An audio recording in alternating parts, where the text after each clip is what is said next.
seated. Good morning. Morning. Good morning. Your Honor, may we have our client brought out, please? Absolutely. Thank you.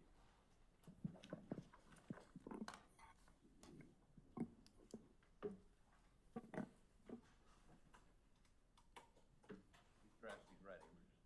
Okay, good. Let me tell everybody else, good morning. Welcome to Lexington County and to the Lexington County Courthouse. As soon as we get Mr. Murdaugh brought out, we'll get started. Mr. Waters, how are you? Judge, how are you today? I'm good.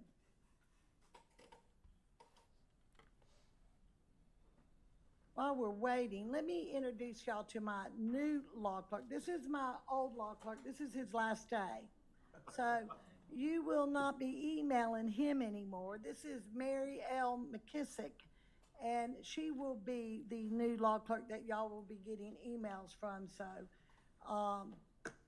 just wanted to introduce her so y'all would know when you did get them. Your Honor, while we're waiting for Mr. Murdaugh, could I address one administrative thing? I've already talked to the clerk from Colleton County. When you file an order, on some occasions, you copy us when you file it. On some occasions, if we don't get it, the order allowing him to be dressed without the shackles. We read about it in Fitz News before we were aware there was an order. If you could, I don't know whether it was over, but when you send an order to Colleton County, if you copy the lawyers, I think you've done that on every order. Let me tell you, my office usually sends an order. I do that not only in this case, but any lawyer who appears in front of me. I send a copy of my own order. I apologize for that. You apologize for, but once things crank up, you know, getting it quick, getting it next day didn't bother us in this, but it may be that as you make evidentiary rules, whatever, it just, if you. Absolutely. Well, I'll make sure that everybody gets a copy. Again, I apologize for that. Nothing to apologize. I usually do send it myself. Thank you, Your Honor. Mr. Murdaugh is here. Okay, we ready to get started then? It's ready, Your Honor. All right, well, let me just kind of do a little housekeeping here. Mr. Harpootlian, let me just address kind of what we did last time as far as making arrangements out at the Bureau of Prisons for a conference room where you could take discovery to your client. Have you had any issues with that? Let me confirm. None at all. We have no issues whatsoever. Everyone's been wonderful. Okay, good. And then I told you that I would check on if there's any kind of download that you could do to the tablet that he has, and there's not. So we're gonna have to stick with the computer from either the law clerk or one of your staff members going out to the BOP. We are, at this juncture, we have a law clerk, this young man back here, who's going down there, and of course, 2.5 hour drive.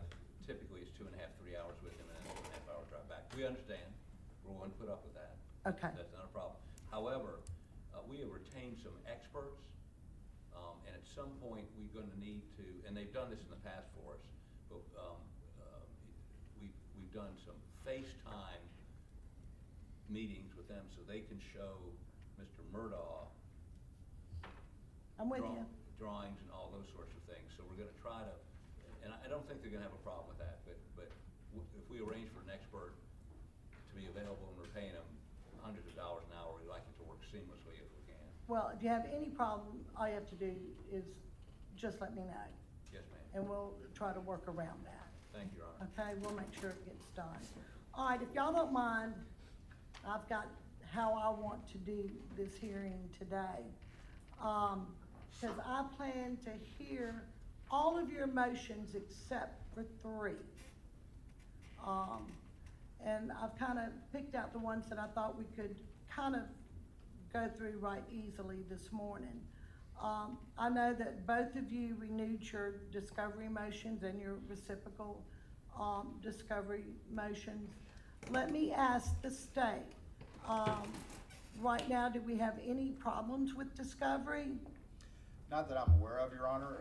Obviously, we have filed a motion as it relates to that defense phone extraction. That's obviously one of the things on the table today. And I'm gonna rule on that today. We are obviously always auditing discovery, and of course, it has been a few years since the trial, so there may have been things that we would turn over that have developed since that time, and we're in the process of doing that, but we are not aware of any discovery issues at this time. Indeed, not too long ago, the defense realized that one of the original big murder downloads that we gave them back in August of 2022 had been corrupted on their end, and our staff worked and did hours and hours of work to re-upload all of that, to provide that to them. So my understanding is that they have all that, which they had then at the time. But they have Yeah, it's certainly not anything new, Not just anything new. something you had to recopy That's and correct. give to them. Okay. How about you, Mr. Harpootlian, do you have any discovery issues right now? Mr. Griffin would like to address that, Your Honor. Mr. Griffin, be happy to hear from you. Yeah, I'll come up here, Your Honor, since I'm on the Yeah. microphone. Good morning. Good morning. I want to make a record. I mean, there's ongoing obligation by the state. They say that There's an ongoing they obligation by both of y'all. And so there's some items that we would have expected to receive by now, and we have not. Let me know what those are. What are they? So, as Your Honor well knows, the state has to produce evidence, information pertaining to, that the defense could use to challenge the credibility or truthfulness of a witness. It's called Giglio material, and it's in United States Supreme Court, Giglio v. United States, and these include plea deals and promises, even secret agreements, evidence of witness bias, and credibility issues of police where there's evidence of past misconduct. And in that category, I have a few items. As to secret agreements, there's a co-defendant in some cases, and then he's been charged separately. His name is Eddie Smith. Curtis Eddie Smith, who's a distant cousin of Mr. Murdaugh, was charged on November 2021, almost 5 years ago, of abhand, pointing and presenting, conspiracy, filing a false police report, and that's related to a roadside shooting that involved Mr. Murdaugh. Subsequently, in June of 2022, he was indicted by the state grand jury of 4 counts of money laundering, trafficking in meth, of other things. 4+ years have gone by, and those cases have not been disposed of. Every other case that we're aware of have been disposed of. And it begs the question, why not? Do they have a cooperation agreement with Mr. Smith? If so, what are those terms? He has been identified as a witness in this case since the last trial, well before the last trial. So we've got nothing on Mr. Smith. And if they have a deal, they're obligated to disclose it. If they have an understanding, they're obligated to disclose it, and we've never received it. With regard to credibility issues of police, we are aware that Judge Roger Young dismissed a murder case, and the name of that case is State v. Michael Colucci, and he was indicted in 2015. In June of 2025, Colucci's attorneys filed a motion to dismiss the indictment, saying that the state withheld critical exculpatory evidence on the eve of jury selection. The motions identify David Owen, SLED agent David Owen, who was the lead case agent in this case, who after this case received SLED Agent of the Year award. Judge Young dismissed the Colucci case because of withholding of exculpatory evidence. We want to know what's in Mr. Owen's SLED agent, I think he's retired now, in his HR file. Was he reprimanded? Was he sanctioned? Were any steps taken as a result of the Colucci matter? There's another SLED agent who was the lead SLED agent in the financial crimes case. Well, right now, we assume he's going to be a witness. He retired from or resigned from SLED. We don't know exactly under what circumstances, but then he went to work for the Charleston County Sheriff's Department. On June 8th, 2026, Captain Ryan Kelly was terminated from his position, according to the Sheriff's Department, for violating, for conduct unbecoming, harassment, improper procedures. And so that would be information. We don't have subpoena power unless we subpoena them to a hearing. They have control and can request this. We don't have it, and we would like it. And so, Your Honor, that's some Giglio material. Some Brady material that we have, think we're entitled to, and as you know, Your Honor, Brady is evidence that is, could be exculpatory. We have learned through reporting from Fitz News that there was a recent murder, we believe, in Allendale County. And what has come out of that investigation and what has been leaked to the press is that Murdaugh murder weapons were connected to the Allendale County murder. Now, how could that be? And so we would like to know, were Murdaugh murder weapons connected to this Allendale murder? Now, if Your Honor will get into this, you'll learn that the SLED agent ballistic forensic lab did an analysis of just the shell casings on the 300 blackout that was used to murder Maggie Murdaugh. And the ballistics expert testified that the extraction marks on those shell casings found at the murder scene matched extraction marks found on shell casings around the Moselle home and at a shooting range. And their analysis was, in his opinion, it was the same gun that injected the shell casings of the 300 blackout at the house, at the driving range, and at the murder scene. Which leads us to, we don't know if it was the same murder weapon in Allendale, but if they did an analysis of the shell casings in the Allendale murder case, and they're saying it matches the shell casings for the Murdaugh murders, either their test is bad or someone's out there using the gun to murder other people. And so we would like that information. And then there's, generally, we are aware that SLED has received tips, because we've received tips. We've not been provided any information about tips of whether it's reliable or not, identifying anyone else other than Alec Murdaugh participating in the murders. We've not received any information. Have they found the murder weapons? Have they found the murder weapons since the last trial? And there's related information underlying all of those. And so we don't think the state is taking their obligations seriously enough to find out what Brady materials out there has been developed and what Giglio material out there has been developed. And this is what we are aware of today, but we don't have the benefit, and we don't have the ability to contact law enforcement and get this information. So those are our concerns. Okay. Mr. Waters, let me hear from you on the Giglio. Yes, ma'am. First of all, I want to say we take our obligations very seriously. I know you do. And have never had a problem. This is the first they've raised these specific issues. They could have given me a call, and if I ever discovered anything of importance, they're the first people that I call, and that's always been our practice. As to Giglio, as to Eddie Smith, they, of course, there is no cooperation agreement. I don't have any secret agreements. If I had any agreement with the individual, I would disclose that to him. They have all the witness statements. They have the state grand jury testimony. They've had every bit of information that we have on, and every bit of discovery that we have on Eddie Smith. And there are no secret agreements. And if I do ever engage in agreement with any witness, I will disclose that immediately to the defense. I understand that obligation very well. Right. As to... And those cases are still pending. That's correct. Yes, sir. Yes, Okay. ma'am, Your Honor. As to Colucci and Kelly, we are all aware of our Giglio obligations.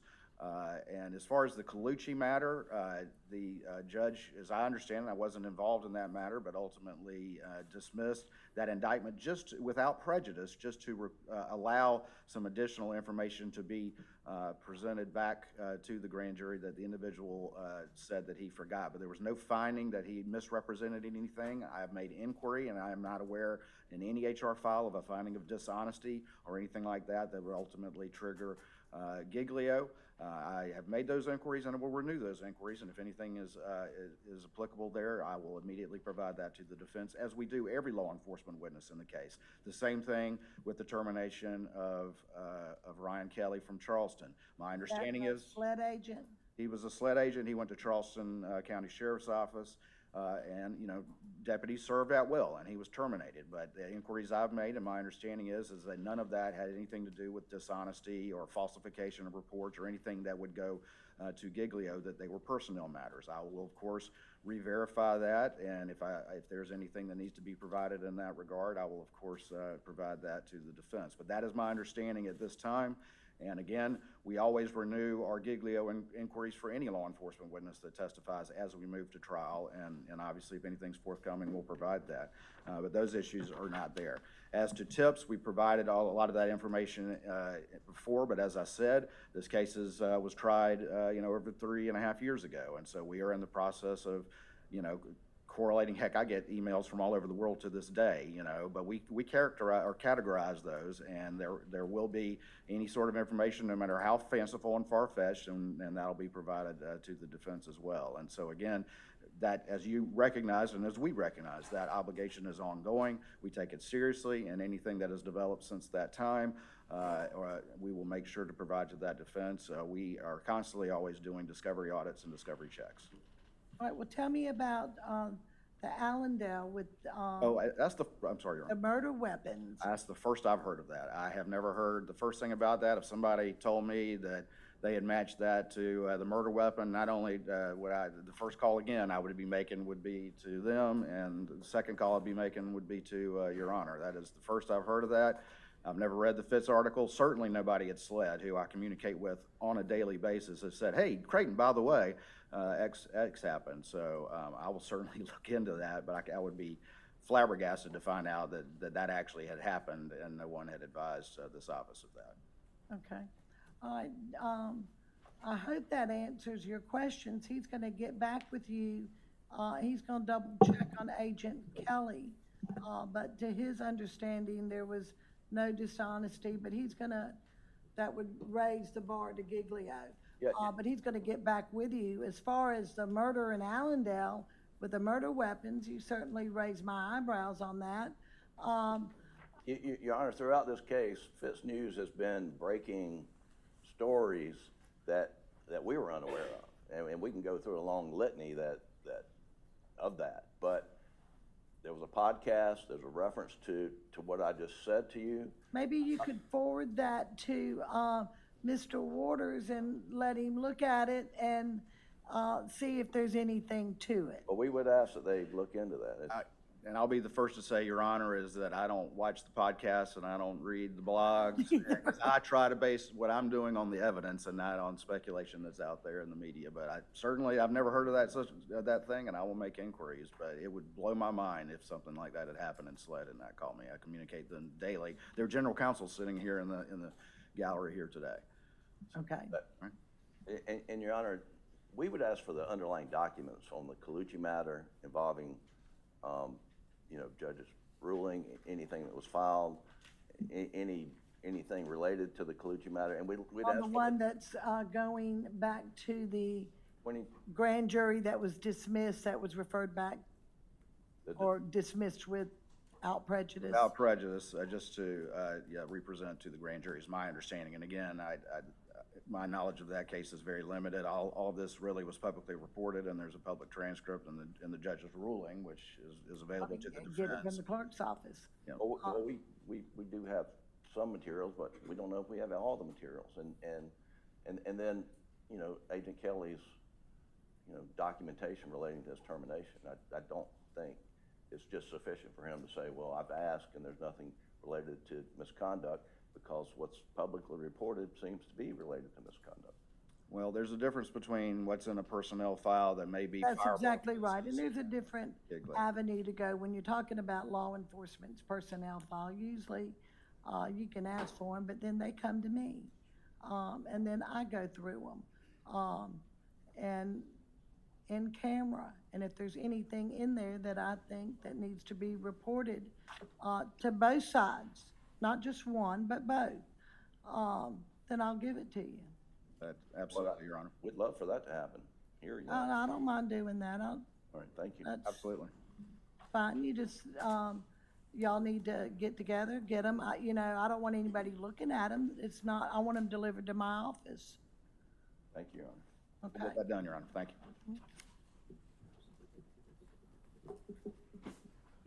All right, next,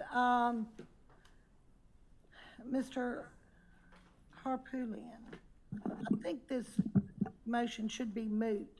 I heard Judge Gergel dismissed, without prejudice, and I think you have it on appeal, to modify the protective order for your federal case.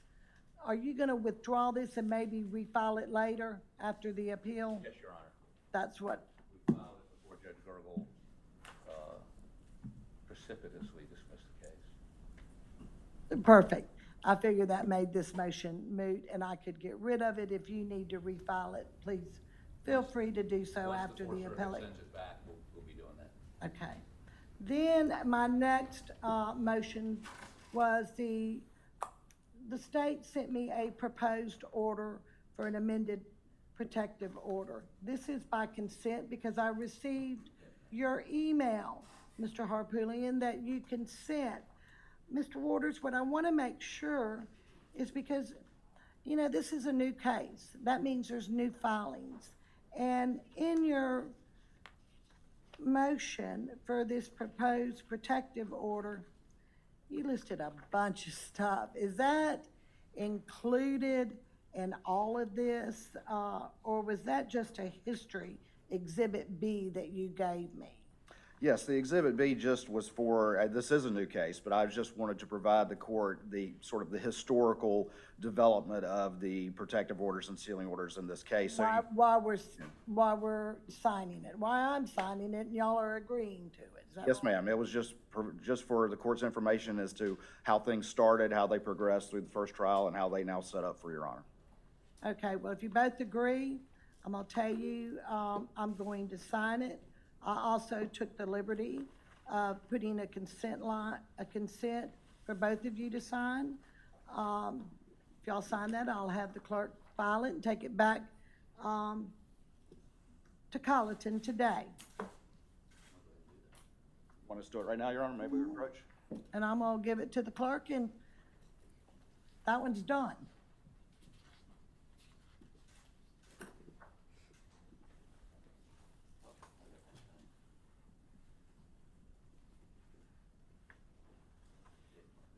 Yeah.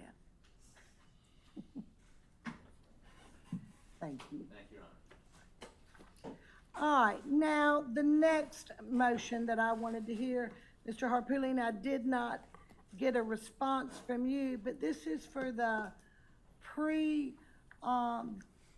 voir dire, it's a questionnaire, Your Honor, we agree there should be a questionnaire. okay? But we think as this case develops, there's gonna be additional questions we're gonna wanna have in that questionnaire.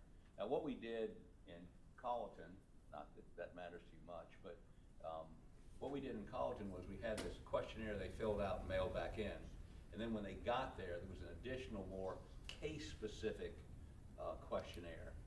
We're not gonna be mailing questionnaires to jurors until January. January, so we've got several months to deal with that. If you just give us to like the 1st of November to flesh that out, I think we can agree on a questionnaire.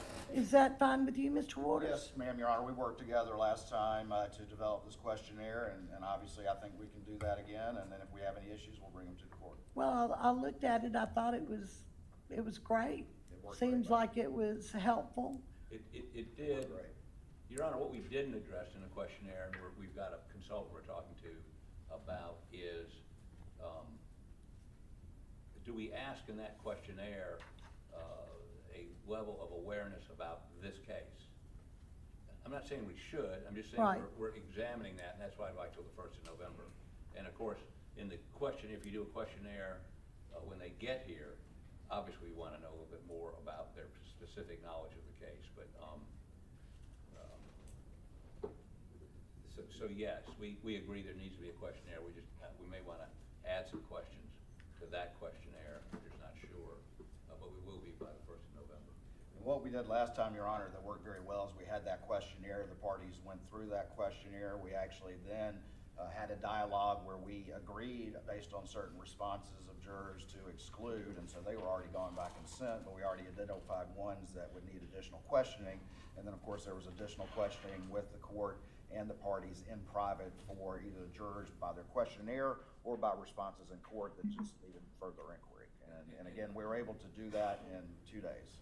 And Your Honor, we would ask that there be direct supervision by you of the issuance of the jury summons, how they're picked.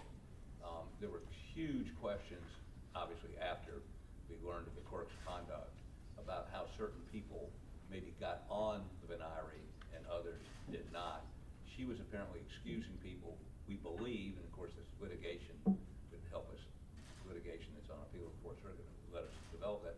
Her daughter appeared on the jury venire, and she, and I guess at the time, either I nor Mr. Waters thought that was unusual, but she was talking to both of us about how she'd make a great juror. She talked to me, I know she talked to you. I'm not saying expecting that to happen again. We've got a new clerk, but in terms of summonsing jurors, there's a process. The Supreme Court, I found out later on, that there's a list. Actually, they're generated in Columbia, and then the clerk excuses before she issues, he or she issues those summons. There's a screening process. That's what I'm concerned about. In other words, the big list will come from Columbia, but how it gets narrowed down before we ever see it, that would be me Right. and Mr. Waters, concerns me greatly. Again, this is the first that I've heard of any issues with that. I mean, my understanding is with Judge Newman's supervision, obviously a number of ones that were excused based on, patent exemptions such as over 65 who claimed it, or non-residency issues and that sort of thing. Right, that would be my understanding of what normally happens And when we pick a jury here. We had the whole panel arrive, yes, there was something like that. Obviously, she was excused. There were also people that had close relationships with with Alec Murdaugh and the Murdaugh family. And of course, we vetted all of that and excused as appropriate. Well, but what was never done, and I tried to get the list, compare the initial list that was generated in Columbia to what actually were summons that were issued. And certainly there were people that the clerk said, They don't live here, they're over Right. 65. dead, whatever, I get that. But if we never got the original list, so we don't know, and again, call me suspicious, but when we have evidence that the clerk of court is attempting to influence the jury to obtain a guilty verdict, so she could sell more books, when did that start? Did it start when she started winnowing down people she thought might be helpful to us? I'm not saying that could happen again, but I think I need to say to the court, I never expected it to happen the first time. I've been doing this 50 years. I've never seen a clerk of court interfere in this process. And clearly our Supreme Court found she did. Okay. Well, I can tell you, Mr. Harpillion, I certainly don't mind overseeing it. Thank you, Your Honor. That's for sure. And again, Mr. Waters, I will, wherever this trial is going to be, I will certainly make sure that it is on the up and up. I can promise you that. And just to be clear, there's absolutely no evidence that there was any shenanigans with that part of the Yeah, process. I haven't heard of any of that, but, we'll just make sure that everything is done properly. Thank you, Your Honor. That's all I'm asking. And again, I would agree, we were never allowed to look at that piece of it for our motion for a new trial. It wasn't relevant to that. And the court was not going to, she never admitted she talked to any jurors. The court, both Gene Toll and the Supreme Court found her to be horrible liar. So you have to prove it extrinsically. We don't need to go there. We may go there in our federal case, but we don't need to go there. I'm just saying, call me naive. I just want to make sure that you are in charge of this process. And it's Okay. not deferred to some functionary. No, I don't have a problem with that. Thank you, Your Honor. All right, the Your Honor, next very motion. quickly, if I could Oh, just say yes. that as we got the dumps from the clerk's office with the jurors, it had the numbers on there with the over 65s and had the return from those individuals. You did get those? That's my We recollection. did, but the question is, who got off that list before we got it? Okay. That's the problem.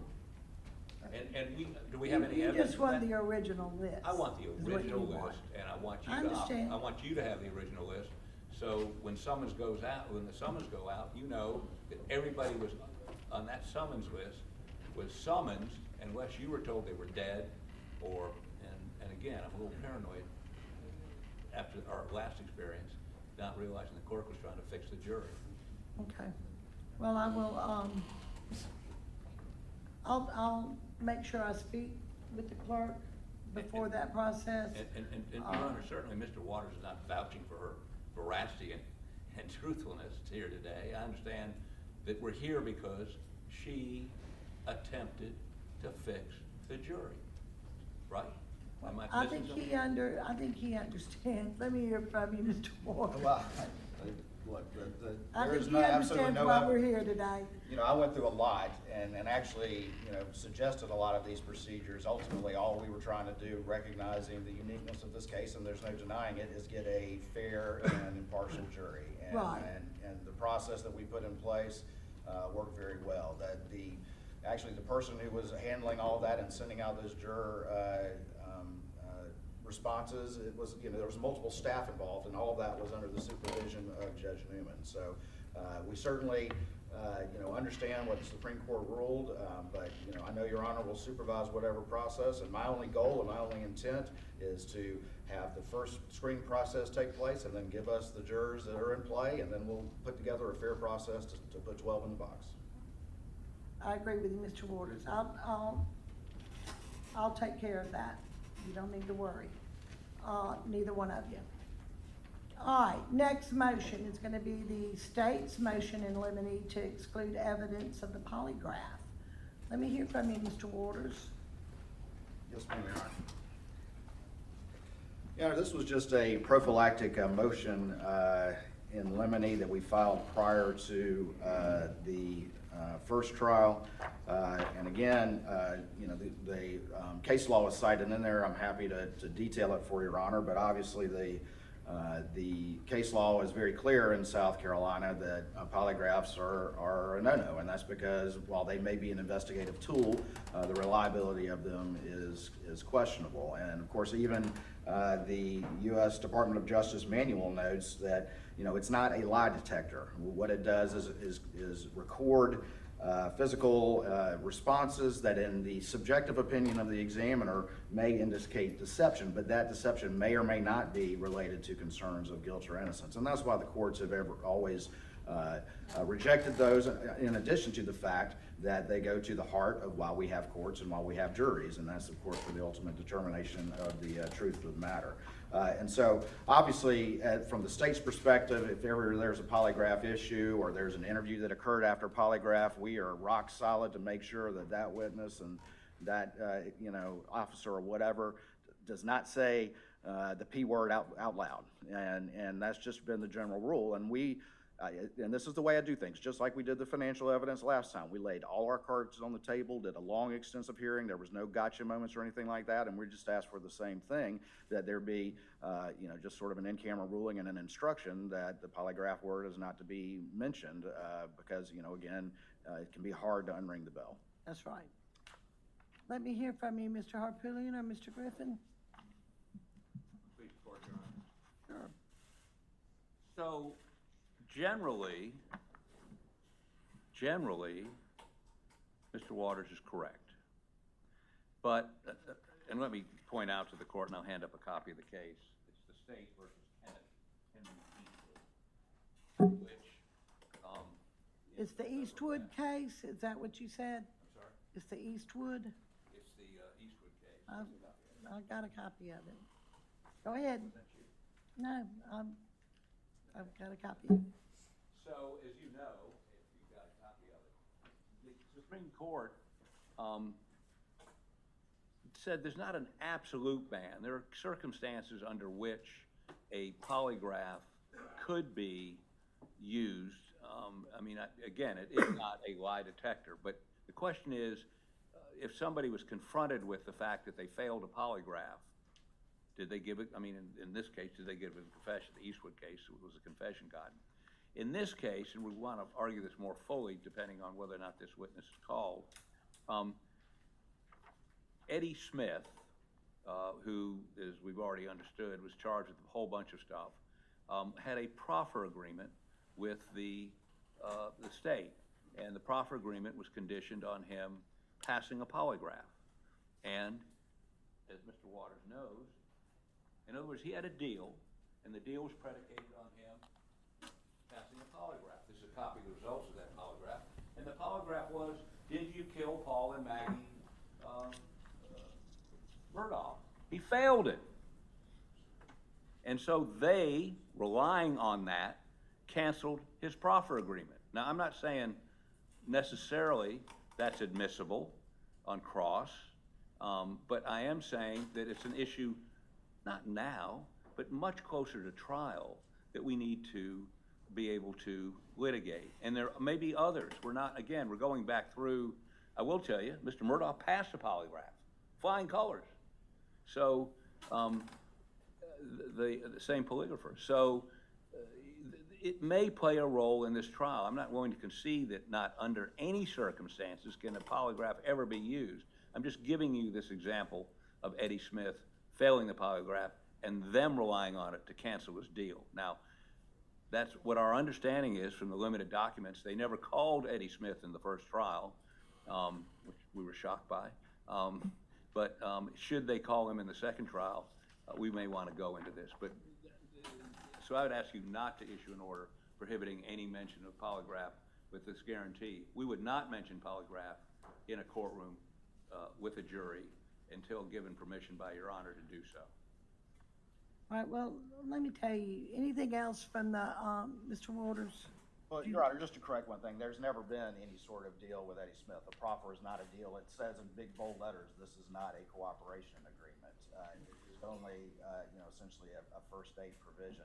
Again, polygraphs can be an investigative tool, but they are never, I never base decisions on them. And frankly, in my experience, I found them to be wrong, or for people to indicate DI for other emotional reasons than them to be accurate. This is why they're not ever relied upon in court. The case that they cite is a completely different issue where in that particular instance, the defendant wanted to bring up the fact that he had been given a polygraph and was told by the examiners he was lying as part of his defense in presenting an expert on false confession. And that is nothing that we have in this particular case whatsoever. And in fact, if you look at the cases that we cite in the memo, Your Honor, a prime example of what the Supreme Court has ruled was there was one situation, and give me 1 second, I'll find the case.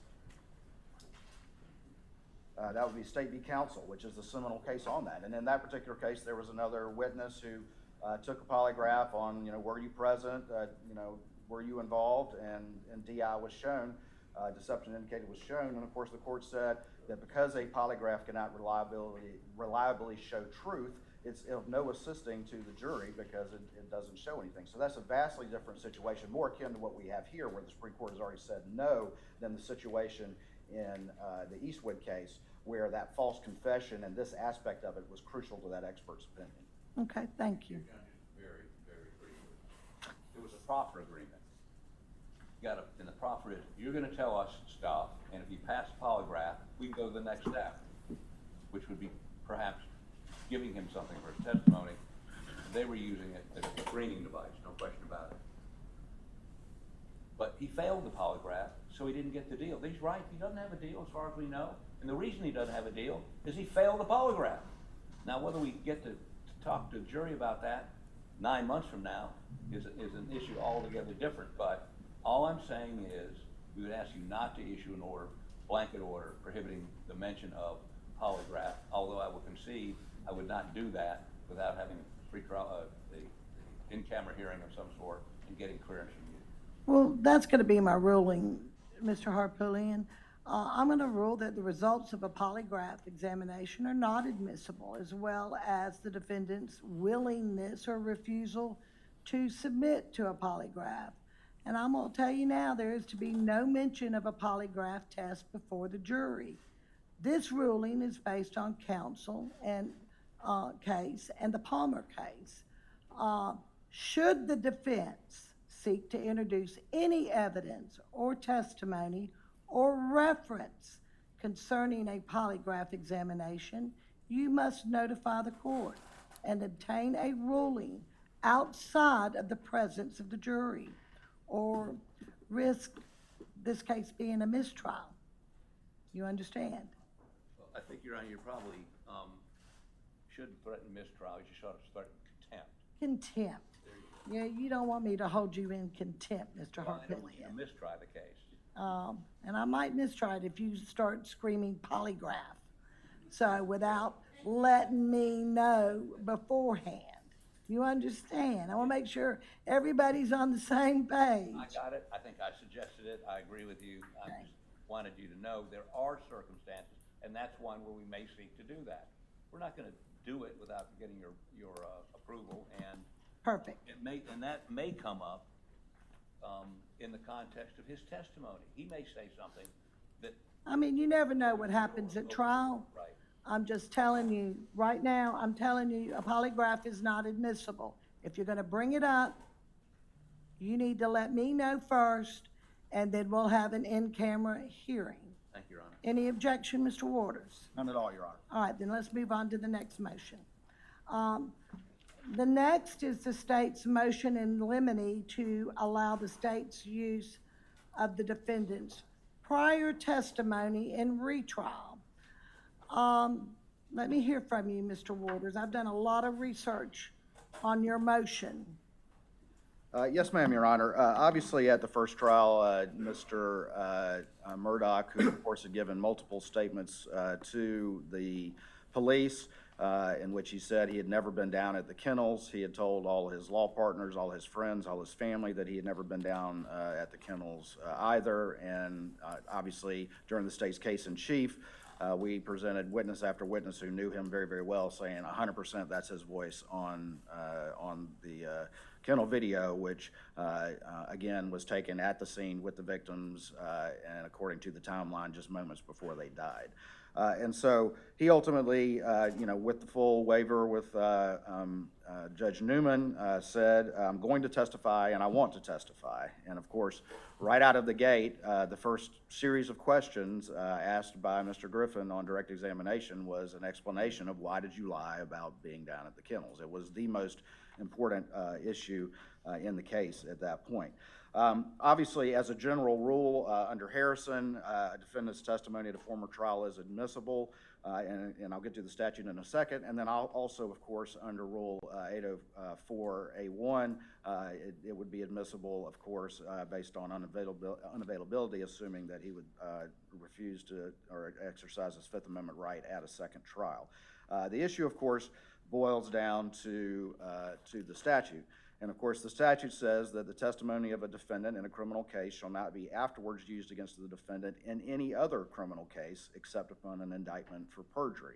And of course, our position in that is that this is the same criminal case. This is not an other criminal case. It's the same indictment. It's the same allegations. It's the same case that we are doing. There's no question that we are starting the evidentiary presentation again from new, but that doesn't change the fact in the plain language of the statute that this is the same criminal case. And we cite That's the critical distinction for the statute. Either you're in the same case or you're not. I agree, and we cite Tucker for that proposition. Now, I do agree that Tucker's a little different. It was a death penalty bifurcated case in that the guilt phase was affirmed and the sentencing phase was reversed, but the court clearly said there that during the resentencing phase that prior testimony was admissible because it was the same case.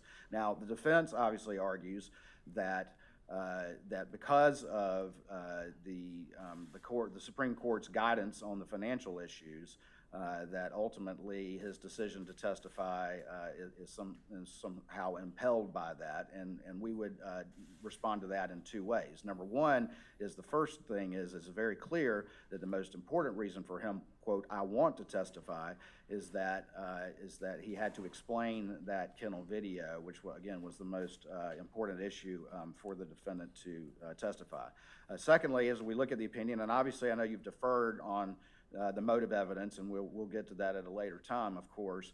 But the Supreme Court, while saying that perhaps the trial court let the state go too far with that evidence, the court did say that the court appropriately ruled the evidence admissible under 404 and did appropriately admit at least some of that evidence. So ultimately, depending on how Your Honor rules on that motive evidence, admission of any prior testimony, should the state decide to do so, could be very much tailored to whatever the appropriate parameters are based on this court's ruling as to the extent of that testimony. Right, I think it would go along with what financial crimes are allowed in at the time of trial. Absolutely, absolutely, and the state certainly understands that and is willing to do that. And then even aside from that issue, clearly whether it's impeachment of this defendant should he testify again, or if the defense were to present a new theory through evidence that would be refuted by this testimony, I think that the law is very clear that then it could be used for impeachment to sort of, if they change tack, then it would be fair game regardless of the issue of the statute. Okay. Who's going to argue that? Mr. Barber will address. Mr. Barber, come join us. Good morning, Your Honor. Good morning. Of course, we oppose this motion on two grounds, a statutory ground and a constitutional ground. And I would like to address the statutory one first on the generally accepted principle that if a constitutional issue could be avoided, that you should rest on statutory grounds. And the statute here is 1911-50, which, as Mr. Waters said, prohibits using his testimony in another criminal case. And so we're concerned on what is the same case versus another case. At 10:23 a.m. in this hearing, Mr. Waters, standing at this podium, said, quote, "This is a new case." That was his statement on behalf of the state. On a different motion, he said, quote, "This is a new case." Now, for the purposes of this motion, it becomes, again, the same case. The defense's position is that a trial de novo is another case, that is the logical, rational conclusion from the statute, that the purpose of the statute is to protect the ability of a defendant to testify in one criminal case without a broad, irrevocable waiver of his Fifth Amendment rights. The state, as far as I can tell, takes the position that the indictment number controls whether this is another case or not anything substantive happening in a case. And I would point out that there's not a single case in which, with a trial de novo, because of an error by a state actor, not the prosecution, but certainly a state actor, that constitutes irrevocable waiver of the defendant's Fifth Amendment rights. You know, Tucker is the closest case. As Mr. Waters conceded, it's not really applicable. It's a resentencing on the same conviction. Here we're having a trial de novo, and everything is new. As the court just went through with all those other motions, it's a new case. Even the protective order has to be redone. Everything is new. All the motions in limine have to be redone. The one thing that is eternal and cannot be changed from the previous trial is one witness's decision to testify. That Fifth Amendment waiver is the only thing, according to the state, that's not waived. For purposes of the statute, we suddenly become the same. And before getting to the constitutional infirmity of that, as Your Honor knows, we filed a motion to dismiss the indictment shortly after this motion. It was responsive to this motion. If the state, it's a reductio ad absurdum argument. If we're really going to take the position that it's not a substantive question whether this is the same case or a different trial, well, if it's the indictment numbers under thrift, we clearly meet the standard under thrift for dismissal of the indictment. Now, is that a waste of the court's time? I would say yes, because they'll just go to a grand jury and re-indict it. But if we're going to put substantive import on the indictment numbers, the arbitrary indictment numbers.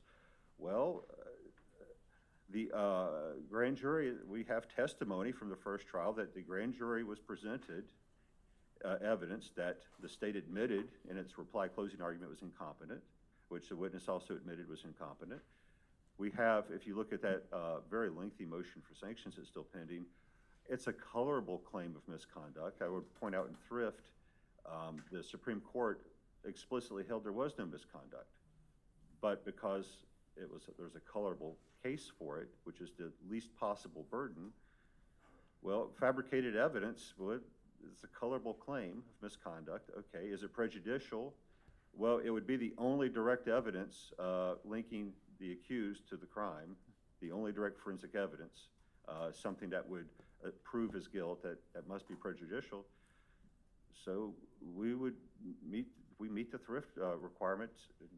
The indictment should be dismissed. They should have to go back and re-indict it. We'll get a different indictment number and be right back here with a different case if that's really their position, that a trial de novo is not another case. And this is just a statutory argument. There is, of course, a constitutional argument, and which is the Harrison argument, which is that because he was testifying to address evidence that was ruled to be inadmissible, that his Fifth Amendment waiver cannot be held in this new trial. I mean, that's the clear holding of Harrison.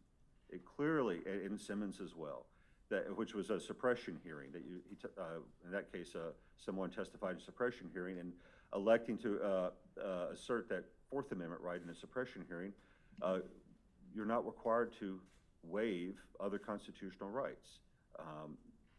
The case law clearly holds, and Your Honor indicated that you've done a lot of research on this, that a witness cannot be required to surrender his constitutional rights to address inadmissible evidence. And I think Mr. Waters agrees with that, and that the dispute is whether or not he was testifying to address the financial crimes evidence. But as our response motion, with many quotes and block quotes, that was explicitly preserved. In Harrison, it was just an inference. In this case, counsel repeatedly put on the record why he was testifying. On page 3 of our response, Mr. Harpootlian said at that time, quite explicitly, put on the record that our advice as to whether to take a stand or not would have been different had the financial crimes information that he was also renewing the objection to had not been admitted over objection. And the court held, in response to that the objection was preserved.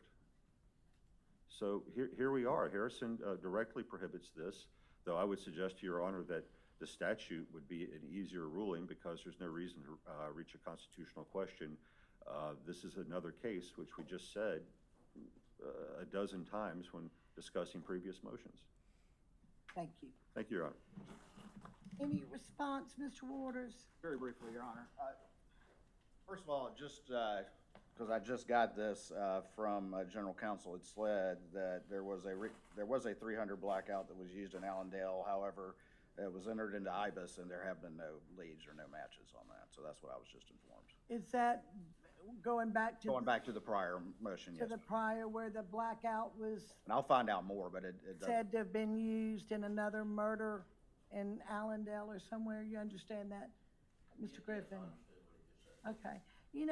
Sometimes a real novel idea is to pick up the phone and call each other and talk. That's what we used to do when we were younger. Just call and ask if you've got a question, and then if you have a problem with it, I'm more than happy to settle it for you.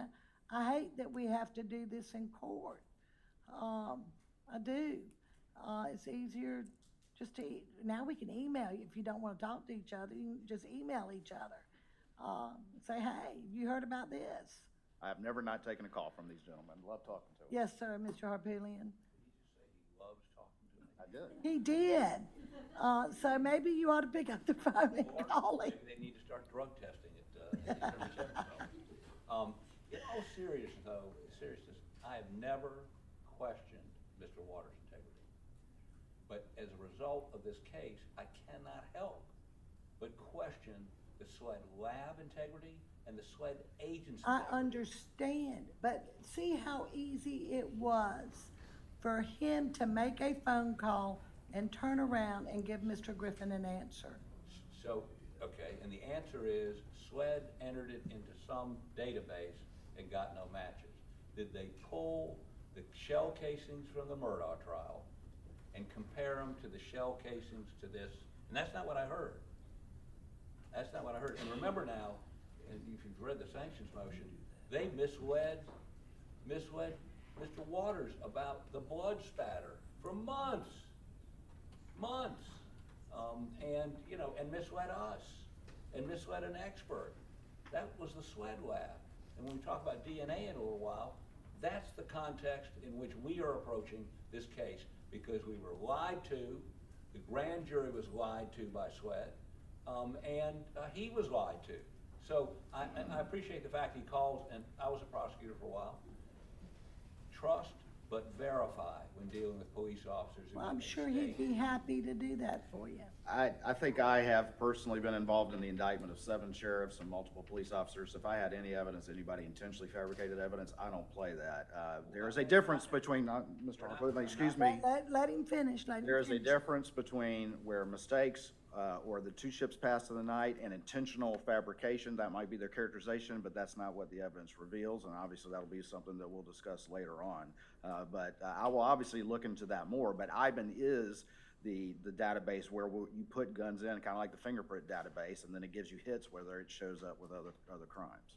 Would it show if you put in the casings or the markings from the casings? I'm gonna find out more and double check, and we're gonna run this down, but again, there is no, from what was just told by SLED, there are no leads or hits on that blackout that was used in the Allendale shooting. I promise you, though, that I'm gonna find out more. And if you got any other questions, Mr. Griffin, just email him, he'll check it out for you. Sure will, Your Honor. And, I mean, if you want some kind of verification, I'm sure he won't have a problem giving it to you. As long as, again, a phone call between him and an agent who has a stake in maintaining this conviction is okay for him. It's not for us. We want to see if they submitted it, what was the result? Is there a written result? And what I'm trying to tell you, Mr. Harpooling, is just ask him. I think he will give you just that. Okay. And instead of just throwing all these questions at him at one time, just send him an email. And if you want something verified, tell him. Do you have a report to that? I understand you being distrustful. I got it. But if he doesn't know what you want, he can't give it to you. We'll be explicit. Thank you, Your Honor. Yeah, All right, let's go back now. I'm sorry about that, Mr. Orders. Let's go back to the defendant's prior testimony in his retrial. Sure, and just to start out, you know, he said at 10:23, I said new case, and I think he's parsing my words a little closely when I'm talking about Your Honor's reconsideration of a ruling. It's still the same indictment, it's still the same testimony, that under oath, it's still the same evidence that's going to be presented. It is the same case. And while Tucker is a bifurcated proceeding, it still was a brand new evidentiary proceeding de novo in that particular case. So I think Tucker is still applicable. Ultimately, again, I think that the appropriate solution is going to depend on your Honor's parameters as we get to that financial evidence. But ultimately, the Supreme Court said, we agree with the state that under the facts and circumstances in existence in the first trial, the trial court acted within its discretion in deciding not to exclude the evidence under 404, and went on to say, we hold the trial court acted within its discretion in admitting some evidence of his financial crimes. So that issue was in play. So it is not going to give them sort of a complete out, unlike Harrison, which I believe was a completely false confession that was played on TV and for everybody to see prior to trial. The financial crimes, according to the Supreme Court, were appropriately in play. The only issue was to an extent which Your Honor and the parties can clearly circumscribe that based on Your Honor's ultimate ruling as to those issues. Okay. All right, I did, Mr. Barber. Your Honor, just very briefly, we anticipated the argument Mr. Waters just made on page 9 of our response brief. It is under Harrison, it is the state's burden to show that its action did not induce the testimony. So this idea that you can parse out that they could have introduced some unknown quantum of financial evidence, we don't know exactly what would have been admissible or not, and maybe that quantum would have been admissible and therefore not triggered Harrison or Simmons. It's the state's burden to say that what they introduced did not compel his testimony, and simply saying that we perhaps could have introduced something is not sufficient to meet that burden. Okay. All right. Well, I've read the case law. I've read the statute in this case, and I think it's pretty clear. A criminal defendant's testimony from a first trial is admissible at a retrial in the same case, and that is from 1911-50. The testimony of a defendant in a criminal case shall not afterwards be used against the defendant in any other criminal case. That is, our Supreme Court interpreted 1911-50 narrowly, and it limited its protection to the use in a different criminal case, not the same case. So I believe that his testimony may come in under 804. I've got B1 or A1, I think it's B1, or for impeachment purposes. The court does not find the defendant's argument prevailing. I think you rely heavily on Harrison versus U.S., where the defendant was forced to testify as a result of the prosecution using illegally obtained confessions by the defendant.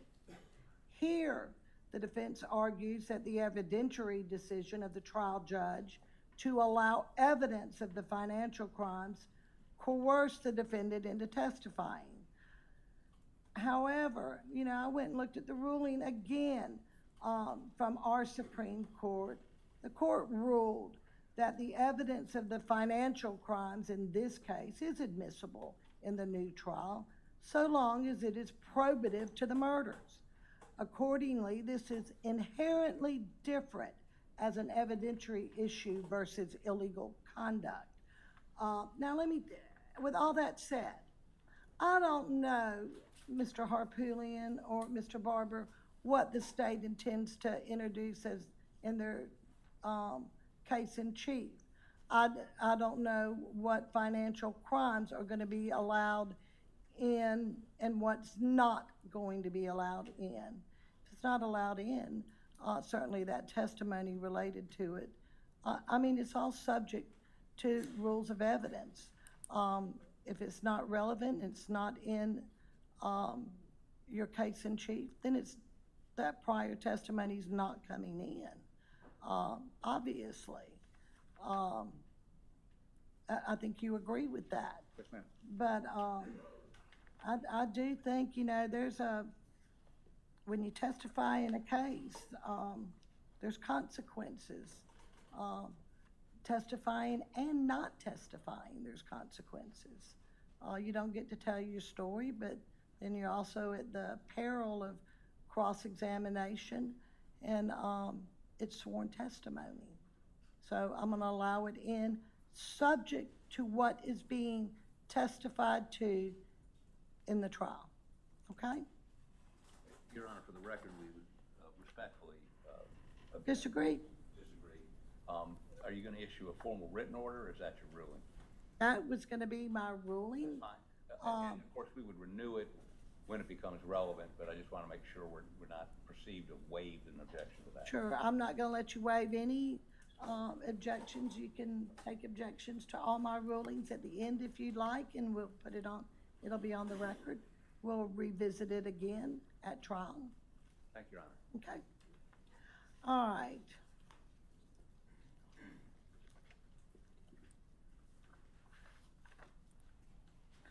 Now,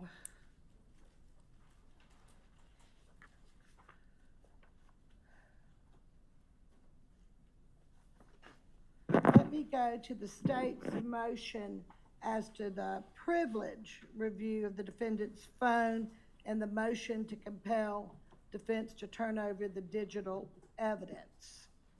Thank you, Your Honor, and may it please the court.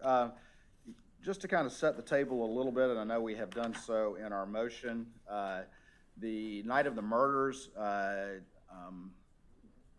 Murdaugh, although he was referring to his phone saying, see, hey, I called Maggie, see, I went, at that time, the phone was not downloaded. It was not until 3 days later on June the 10th that that actually a 14th Circuit investigator, who's now a SLED agent, did an advanced logical download of that phone, of course. And so there was that. And then later on, after the side of the road happened, or I think it was maybe in August, excuse me, then his phone was seized again, and there was a download done by SLED at that point, okay? Obviously, he's a lawyer, and like any case where we have a phone, but particularly one where there's a lawyer involved, we had in both instances, the first one was done prior to the Attorney General's direct involvement, but there was a privilege review done in order to protect the rights of the defendant, right? And so ultimately, the investigators only and the prosecutors only received the redacted parts of that phone, whereas the defense always got the unredacted copies with everything on it. Right. Same thing happened with the SLED download. It was privilege reviewed by a taint team at SLED, and then the investigators and prosecutors only got the redacted portion, of which thousands of messages were excluded. The defense got the unredacted portions as well. So the first part of this motion is, and I believe they consent, so I'm not going to talk too long about that, is that since that time, of course, there's been a number of developments, and we painted a broad brush because, frankly, Your Honor, the last thing in the world I want to do is to become privy to some communication I'm not supposed to. In fact, we go through great lengths to ensure that doesn't happen. But we've since had, I think, 12 attorney-client privilege waivers from former clients of his. He, of course, has pled guilty to conspiracy with another lawyer and a banker. And so those things, I think, would require a reassessment of that privilege because of either attorney-client fraud or these waivers. And so we proposed to do that with the taint team. And then we also proposed, and I think they agree to this, that we would identify new communications to be released to the prosecution and investigative team, but give them a chance to review those without us seeing them and make any sort of issue they want. And if there is an issue, we'll bring it to the court. Are these waivers, are they affidavits, or what are they? Or Yes, during the course of the financial investigation, many of the clients executed written waiver, attorney-client okay, privilege so there's a waivers. written waiver from these clients. That's correct. Yes, ma'am, Your Honor. Okay. Any objection to that being sent back to OGC and reevaluated? No, Your Honor, we don't object to the process that was described in Mr. Waters' motion, where the taint team would bring to our attention and the court's attention any potentially privileged stuff before the prosecution receives it. Okay. All right, the next part of this is that early on, of course, we were told that there was a defense extraction that had been done. We've now, since their response, they've said that it's a logical extraction as opposed to a full file extraction. The thing about phones is that they really represent a snapshot in time, right? They are, I hate to use the word breathing, but they're sort of living items where the evidence on them can change through manipulation of the phone and just how they operate from one day to the next. And so ultimately the defense had that extraction. We never asked for it at the prior trial. They, of course, never used it and didn't call the examiner who did that. And so we filed this motion to ask for it. I think, for the sake of right now, I think the defense has raised these constitutional objections while we have our arguments where we believe these things can be authenticated other ways and that there would not be an act of production Fifth Amendment violation. At this point in time, I'm going to state that I think a better solution might be, because under Rule 5, of course, their disclosure obligations require them to disclose those if they plan to use them in their case in chief at trial. Right. The problem, that, as I see it, and why we ask for this, is that those things can't really be easily assessed, overnight, right? Because they are very large. And so what I would suggest and request of the court is that, and I understand that during trial things can change, but that there be, and ultimately there a scheduling order whereby, at least as this issue, they can declare that intent, or at least give this information, if they're going to use it, to the state in a reasonable enough time prior to trial, so that we're not broken down with a jury on ice, so that we can assess a phone dump of 256 gig phone. All right, so you agree that they don't have to turn it over to you unless they're going to use it in their case in chief? I think, unless it's provided that it's not protected by attorney-client privilege. It's not protected under the Fifth Amendment. Well, I think what I'm saying is we raised arguments as to why the Fifth Amendment would not apply in this case, why attorney-client privilege and work product would not apply in this case. And again, we're not asking for the opinions of the examiner or the impressions of that. But what I am saying is at this point in time, given their consent on the privilege review, am not willing to, push us into this particular thorny issue at this time, as long as maybe we have a remedy that if they are going to use it, it is provided to us in You sufficient want time. notice. That's correct, yes, ma'am. I think that's a fair resolution. Any problem in giving him notice if you're planning on using anything from this phone in your case? No, Your Honor, we didn't use anything the first trial because the full extraction the state did less than a month later has that and more. So I don't anticipate that we would use it at all, frankly. We didn't. All right, well, I have no issue with giving notice if we change our mind. well, let me ask you this. I set the trial for April the 5th, and I intend to stick by it. How about, if you're gonna use anything, can you turn it over to him by March 1st? That'll give you like 30 days to have any rebuttal or expert witness or any objection to that? If Your Honor if this is only about the Chip Johnson cell phone extraction that we're talking about, if that's what's subject to that notice requirement, there's no objection.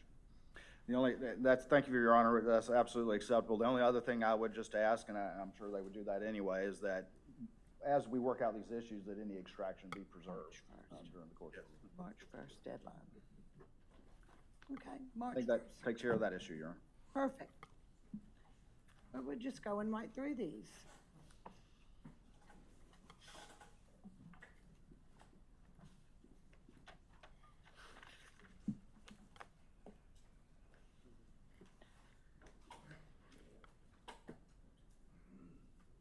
All right, let's talk about the DNA. This is the defendant's motion. This was brought up at the status conference. The way I left it was to find out if there was any a viable sample to test. And I want to make sure I got this right. It looks like there was really two samples. A sample the state tested, and there's some leftover, for a lack of a better word, leftover stuff. I don't know that it contains all DNA in it, but leftover. Then there's a reserve DNA sample. So I want to make sure, because there's two. Am I correct in saying that? Yes, ma'am. So these are, of course, the fingernail clippings. Right. And so you got the clippings in the package. As I understand it, a representative sample was prepared and tested. And from that, there's 47 microliters of extract remaining. And testing can proceed from that. There is also, though, the reserve portion of that sample itself that has yet to be processed, which The same sample. the same set of Same- fingernail clippings, Right. but it's kind of like a shirt, or pants. You get the pants, you do cuttings from it. You don't cut the entire thing, and so there's still parts of the pants that could potentially be cut and tested and that sort of thing. So it's very Right. similar. So we have extract, and we also have the unprocessed sample, and so what we have, and we've had a discussion with their expert, and he said, that's barely even a mixture. But he's talking about the leftover stuff though, right? He's talking about the remaining extract, correct? The leftovers. And we're willing to let them test that extract, even though he says it. The leftovers. Correct. But what we would want is at least some recognition to them, because he said it's going to be consumed, that's going to be gone. We have preservation of evidence requirements and all the rest of it. Are we still talking about the leftover stuff?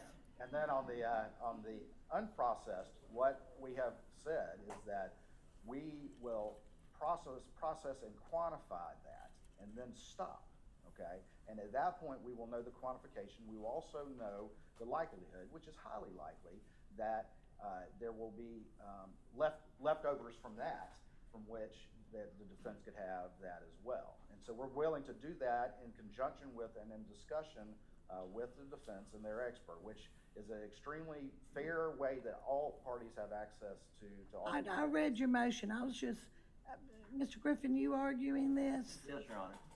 I just wanted to make sure that they're willing to give you the leftover stuff. That's how when I read it, I'm like, okay, there's 2 DNA samples, are all from the fingernails. They want to give you the leftover stuff, but then they want to go and do a quantitative test on the unprocessed sample. Right. And then decide what to do with it. If maybe y'all could share it. Right. Or do I have to give it all to you? So that, and in that conversation, we asked, to what end do you plan to use it? And we've gotten no answer. Okay, well, I'm gonna get to that in just a minute. And so our expert says the whole quantitative analysis, it does consume some minute portion. So they would be consuming the minute portion. At Othram, they do the exact same thing. If they got, and to be clear, Othram has in the past, and I'm sure will in the future, they receive DNA samples from SLED. They're in chain of custody. They have routinely test. From our lab? Yes. So there is a way, because that's one of my questions, And so, and they're to maintain a chain of custody. absolutely certified to do that. They do that with law enforcement around the country. And Your Honor, I just watched recently the Idaho murder Somebody else, documentary I on. haven't watched it. But Othram is right there. I mean, they are the lab who does this, and it's Oh, that was gonna be my next question to you. I mean, are they an accredited facility? 100%. You know, I just can't be handing over DNA to somebody who's not They, accredited and they know what they're doing. and we were on the phone with him, and he says, we work with SLAD Lab, and they receive samples from them. They do that work. They do work, on behalf of cold cases around the country, and they do some work on behalf of the Innocence Project. And so they are certified, and there's been no dispute about that. And what Dr. Middleman says is, what's their scientific purpose for doing quantitative analysis? What are they going to do next? Because we'll do quantitative analysis, and we'll share that with them, and then we'll give everything back to them when we're done. And we're talking about the unprocessed. Both. We're talking about both. Both. So there's leftover extraction that was processed, Right.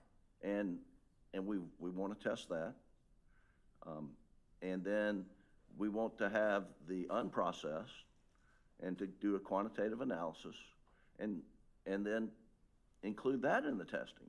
I mean, the question is, if you're doing STR analysis of the same DNA sample, why do you think anything different's going to happen? I mean, that. Well, let me ask you this. If Othram is willing to process it. Yeah, absolutely. Quantitative analysis and give it, before they do it, the next step. I mean, we'll do that, and we'll share it with them before we do anything further. Is there, can they do the other test, the STR testing? I'm confident they do STR testing They could do the STR and the SNP. and the SNP testing. Yes, they can.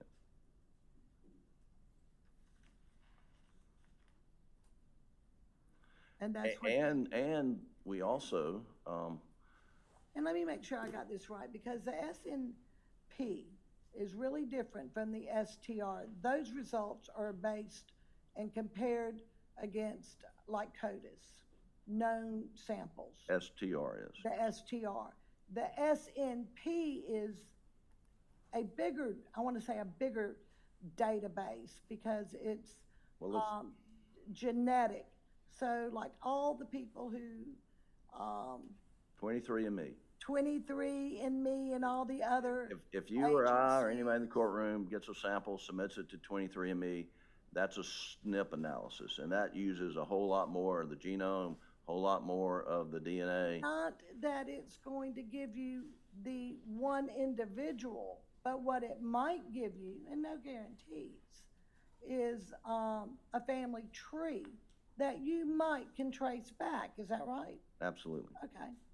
And in addition, what Othram can do, so we do know that this sample, this is male, the unknown male.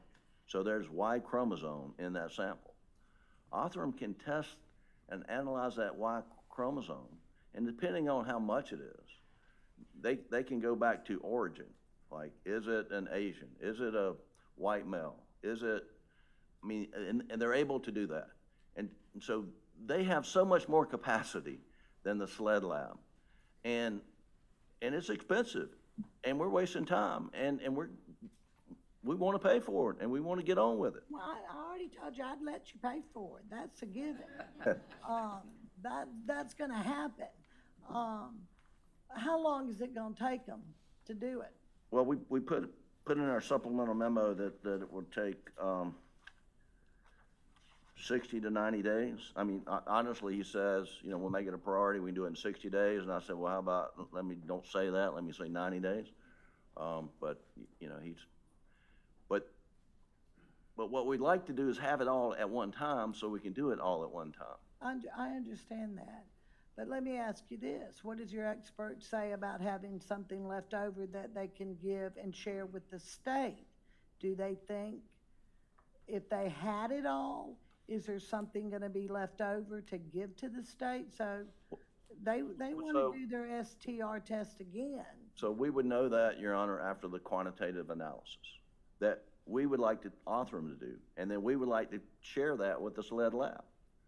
There's no reason, because they're doing the same thing, and Othram says, why? Well, if you're going to share the STR results, you're going to share the SNP results? Well, Your Honor, I didn't say I was going to share any results. I mean, I said they could do that. The rule doesn't require us to share results of scientific analysis unless we intend to use it, but. Right, I agree with you on that.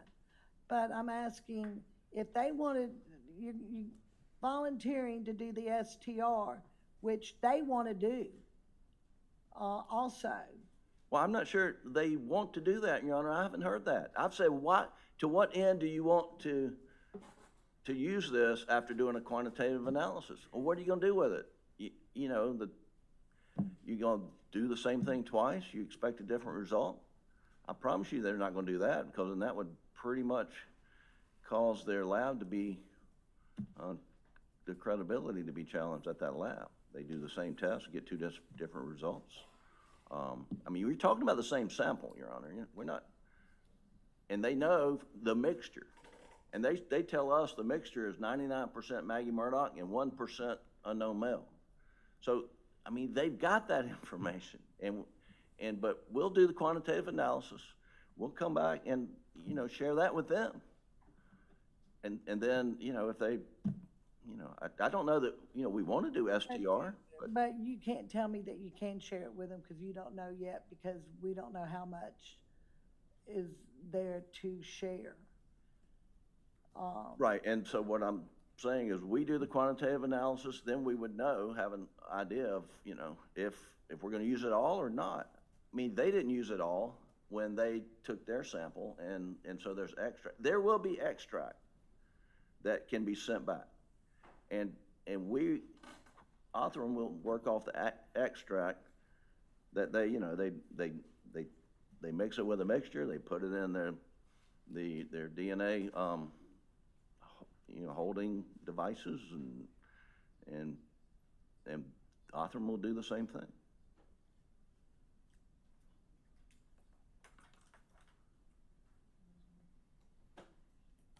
All right, let me hear from you, Mr. Waters. Thank you, Your Honor. This is, first of all, the first time that I've heard that they said they would share. In fact, what I was told expressly was that they would not share anything to start out with. But Well, I don't think they want to share the results with you.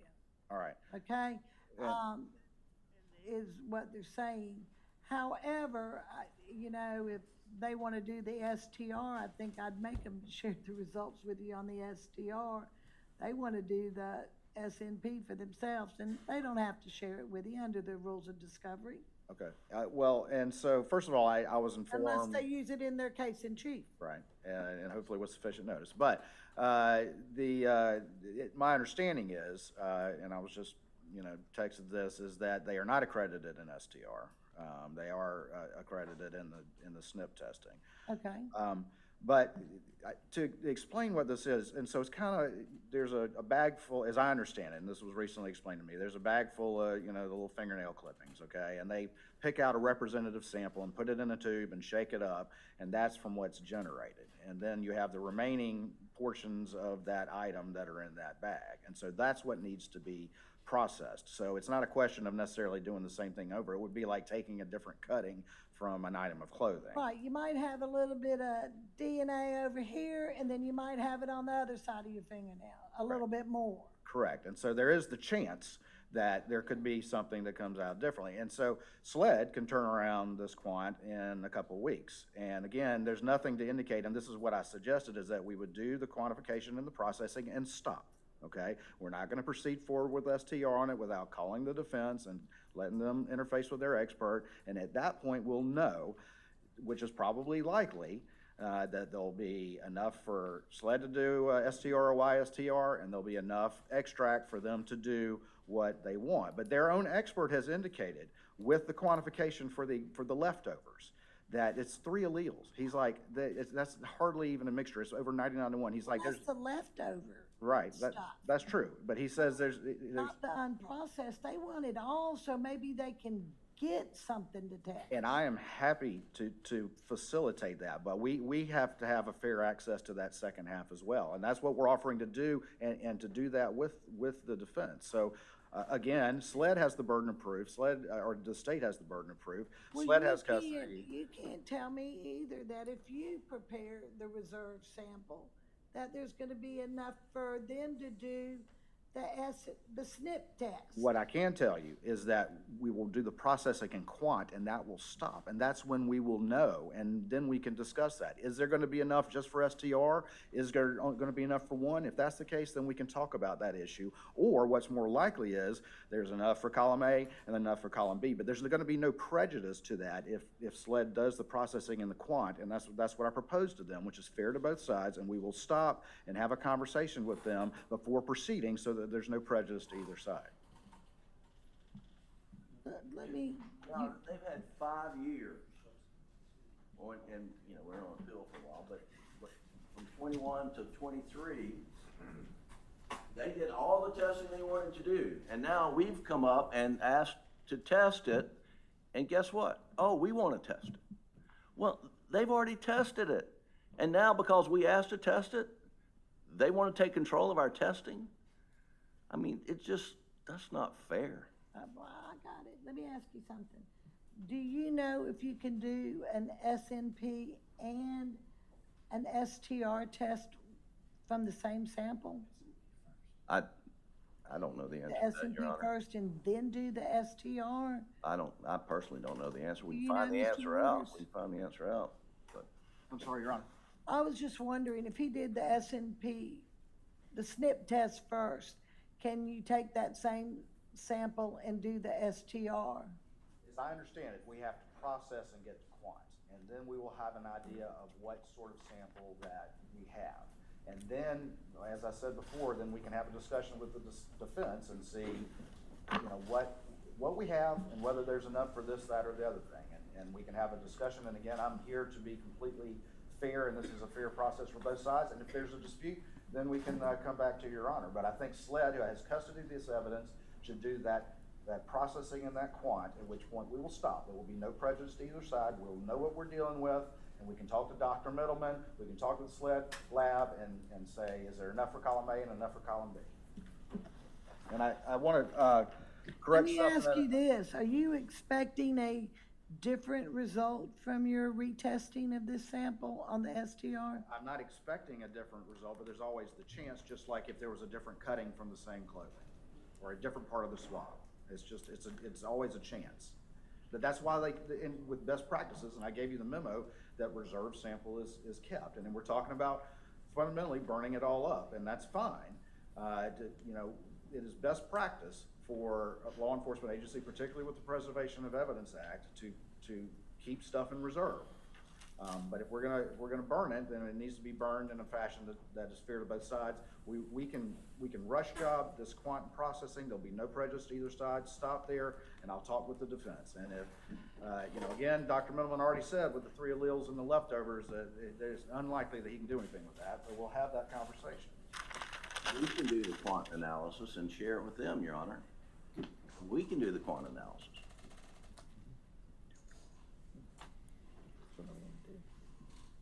Give me just a second.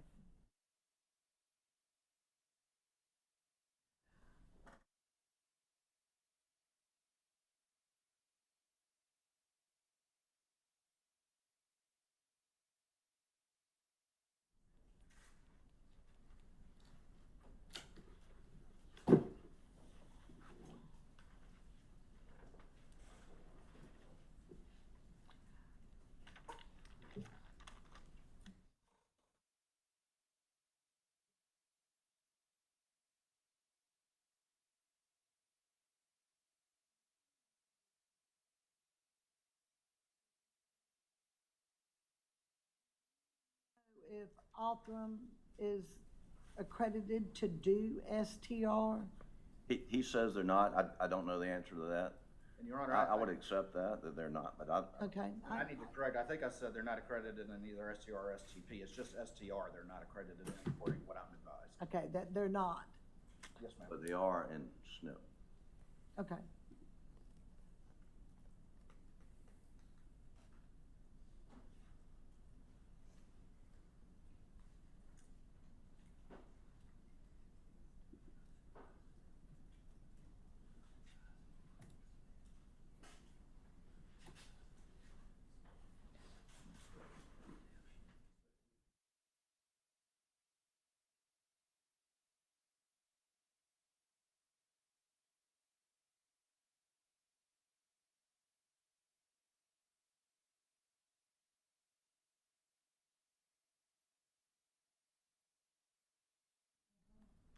I was also advised as well that because of the FBI accreditation standards for law enforcement, that SLED has to run the processing first. So it really needs to go, consistent with their accreditation, needs to go from SLED to them. But that's why we're willing to stop and again, do nothing without any prejudice. But their general rules are, it can't go the other way based on the accreditation and the FBI standards.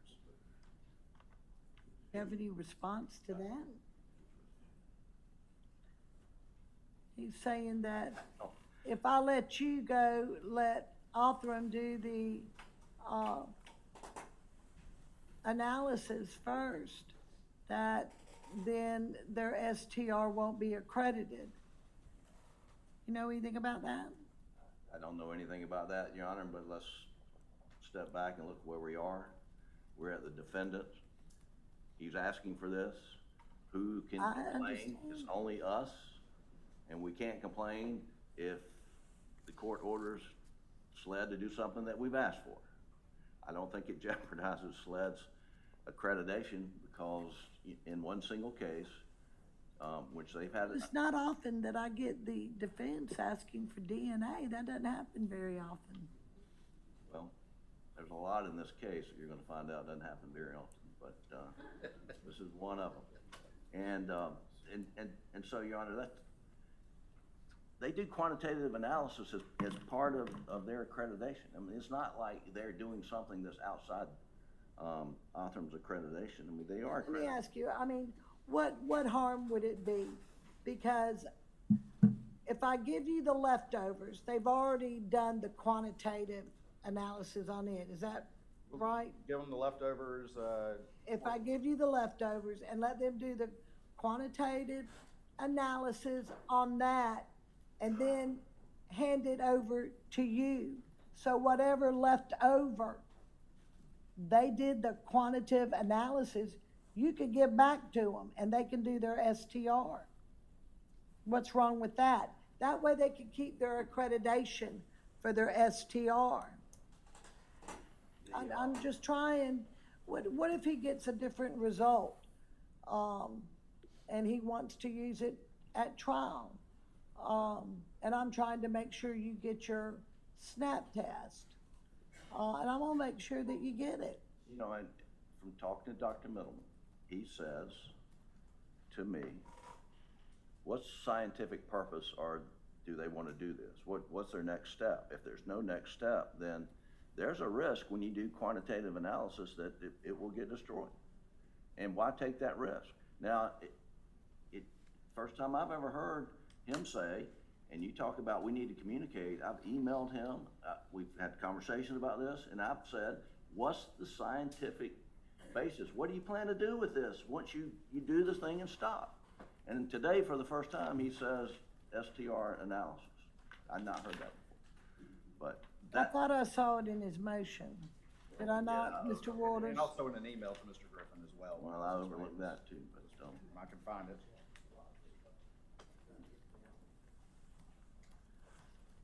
You know, it's not like a piece of paper. I can make a copy of it. Right. You know, and it's just such a little amount, and I'm trying to make sure. I want you to have your test. Well, certainly we can get the leftover extraction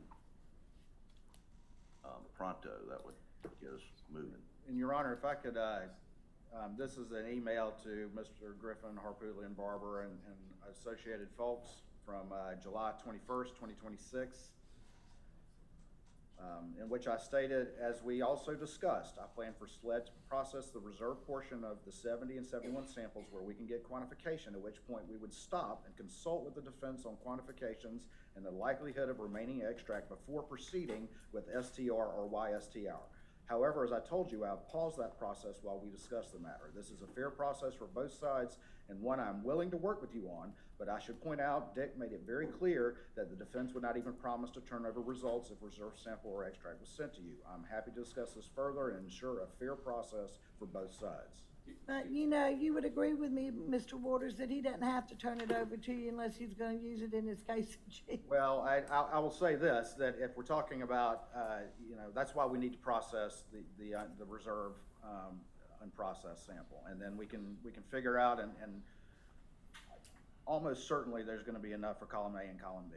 But I'm willing to do that and stop and then have a conversation with them, and that's what I've offered. That's the fair result. It doesn't prejudice anyone. And of course, the quantification is going to, you know, determine how much material we have. And at that point, the scientists can analyze what is likely and what is reasonable.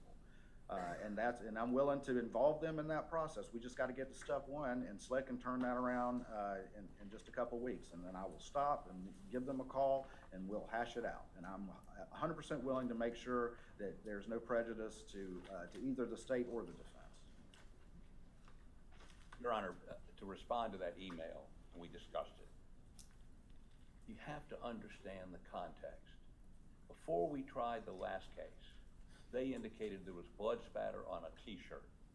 We wanted to examine it. We wanted to have it tested. SLED violated every rule known to man and destroyed the t-shirt in the process of processing.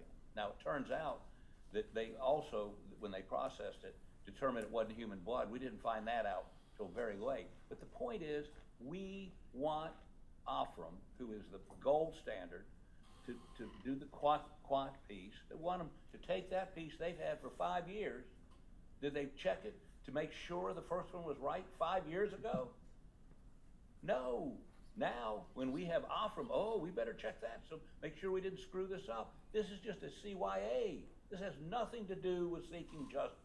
So I would say, let us have the unknown sample, had been processed, let Oprum quantify it, let them, and if it's not going to result in them losing their certification, don't test it. They've taken 5 years and not tested it. Why should we run the risk of them screwing that up? That if we screw up the quantification, we accept that. If they screw it up, we don't have a sample.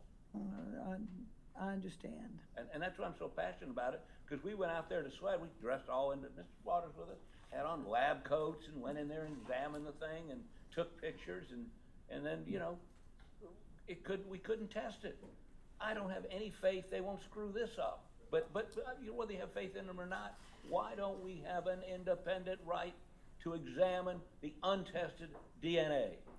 Why don't we have that? Your Honor. Except there's some procedural issue about their certification. We have a right to a fair trial. We want to. Yeah, you have somebody from SLED here that can tell me about, if I give them this sample, you can't do an STR? We do have Lieutenant Stanley from SLED. Come up here and speak with me, but I'm gonna put you under oath. Madam Clerk. Do solemnly swear or affirm that the testimony you give the court is the truth, the whole truth, and nothing but the truth, so help you God. I do. Okay. All right, well, tell me how you lose your accreditation if I give them a sample and then you like take the leftovers and, yeah, you can go right there at the podium. And you can't produce an STR that could be admissible in court. Is that what you're telling me? Good morning, Your Honor. I am the quality manager for the laboratory, so my job is our accreditation and making sure that we are complying with accreditation standards. The DNA laboratory is accredited by the same entity as Othram, but in different capacities. We also follow the FBI Quality Assurance Standards, or FBI QAS standards, that are put out by the FBI for DNA caseworking or testing laboratories, as well as DNA databasing laboratories. In order for us to accept data from, or accept a sample from another laboratory, they need to be accredited in the same services for us to continue our testing. So it's not necessarily losing accreditation, because we just wouldn't be able to accept it and perform the testing. Well, let me ask you this. What if you got a sample and it was the only sample you had that had already been processed? Just hypothetically, are you going to tell me that you're not going to do an STR on it and try to admit it into court? We may not be able to, is what I would like to tell you.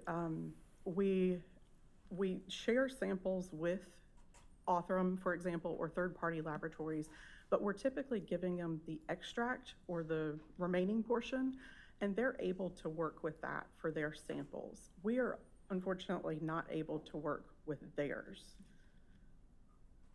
Why? I'm not as familiar with the SNP testing, so that might, my understanding of that is it has to do with the standards that are followed for the accredited laboratories. Okay. All right, thank you. Mr. Griffin, let me ask you this. If I give you the leftovers and I give you the unprocessed sample, you have it quantitative and you do your SNP test, and then you give them the leftovers, and they can do their STR test. Would you consent to it being admitted into court? Yes, Your Honor. We wouldn't raise any objection as to the To accreditation or accreditation, chain anything of like custody, that? thing like that. Now, if there's some other irregularity in the process, sure, but not because of it flowed from Othram back to SLED. No, we would not object to that. Okay. Anything else from the state? Your Honor, just as to that last hypothetical that Your Honor stated, I think that the same thing would have to happen, that after processing, you have to stop, because only then are you going to know whether there will be leftovers. And that's the whole, what I'm proposing is we process and we stop.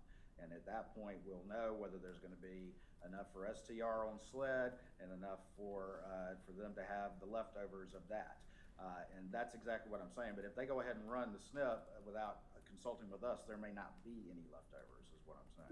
Well, let's talk about that, because why even get it processed if we're gonna stop?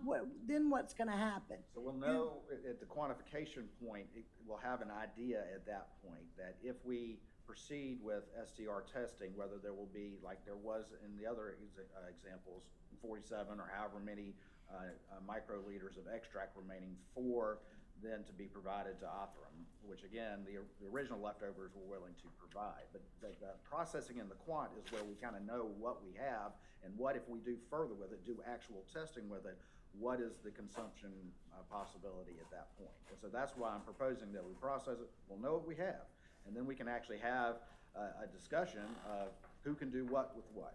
And that's what I'm proposing to do, and have SLED do that. We can turn around in a couple Well, weeks. this is their motion to do their SNP test. Sure. And that's what I intend to rule on today. Not get halfway through it and come back and hash this all over again. I absolutely, Your Honor, but once we get that quant, then we will, and their expert will know exactly, first of all, is SNP viable, and secondly, the amount of consumption that will be necessary for that. And so that's why we're not kind of like stopping, we're just, I don't know. What is your position if the SNP test destroys the whole sample, there's nothing left? So, Your Honor, what we want to do, we want it all to go to Othram. The unprocessed, they will process it, they'll do a quantitative analysis, and we'll share that quantitative analysis with SLED. And then we'll know whether there's enough to do both. If there's not enough to do both, you know, they'll know that, we'll know that. But, you know, and we want to do the SNP testing with that. We may have to be back here and having the same back and forth. But what we don't want is SLED to keep it, SLED to do a quantitative analysis, and then say there's not enough for you to use. I mean, that's what we don't want. That's my whole offer, is I wouldn't proceed without having that discussion and with them. So that's the whole point of what I've made, is that we'll know what we have at that point. I'm not going to do anything to prejudice anybody, but we got to process it to know exactly what we have and what we can do with it. And we want to process it. I understand.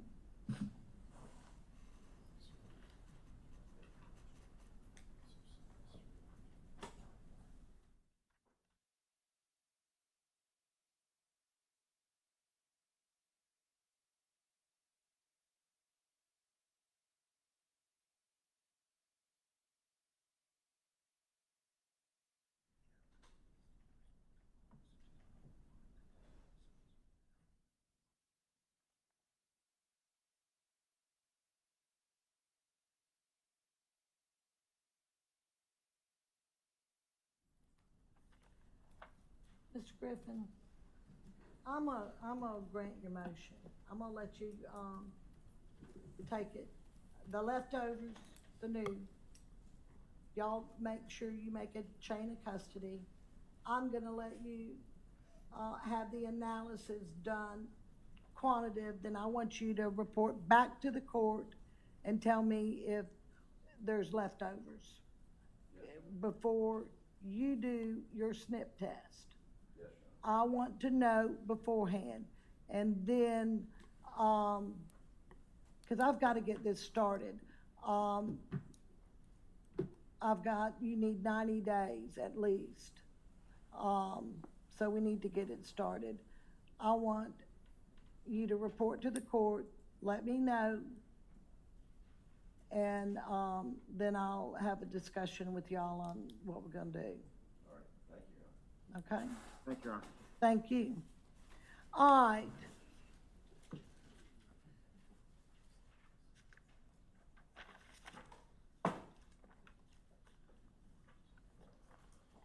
Just gonna hold up and let me know. All right, let's talk about transfer of venue. Who's, Your Honor, before you do that, we have a 5-minute recess. I'm sorry, I have a bad habit of keeping right on going. Absolutely we can. Court's gonna be at recess for, let's say, 15 minutes, so I can give everybody else out there a break too. All restrooms are located on each floor in the same place, over to the right. Okay, thank you. Thank you, Your Honor.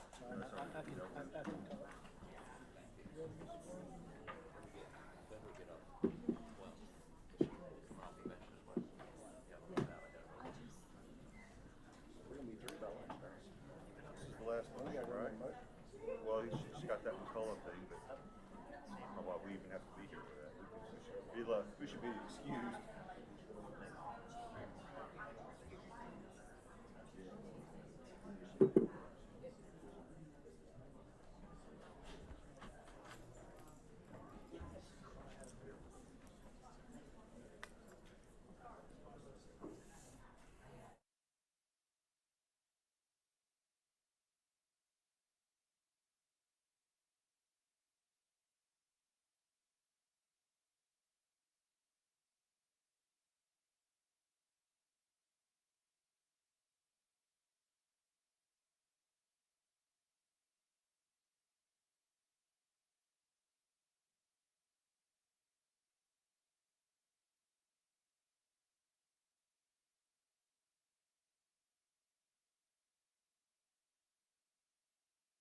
Please be seated.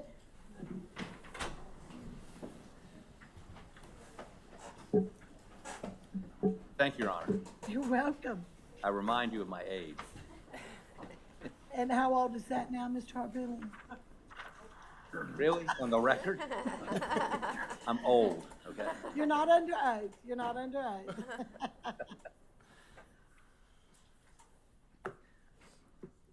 All right, do I have everybody? Okay.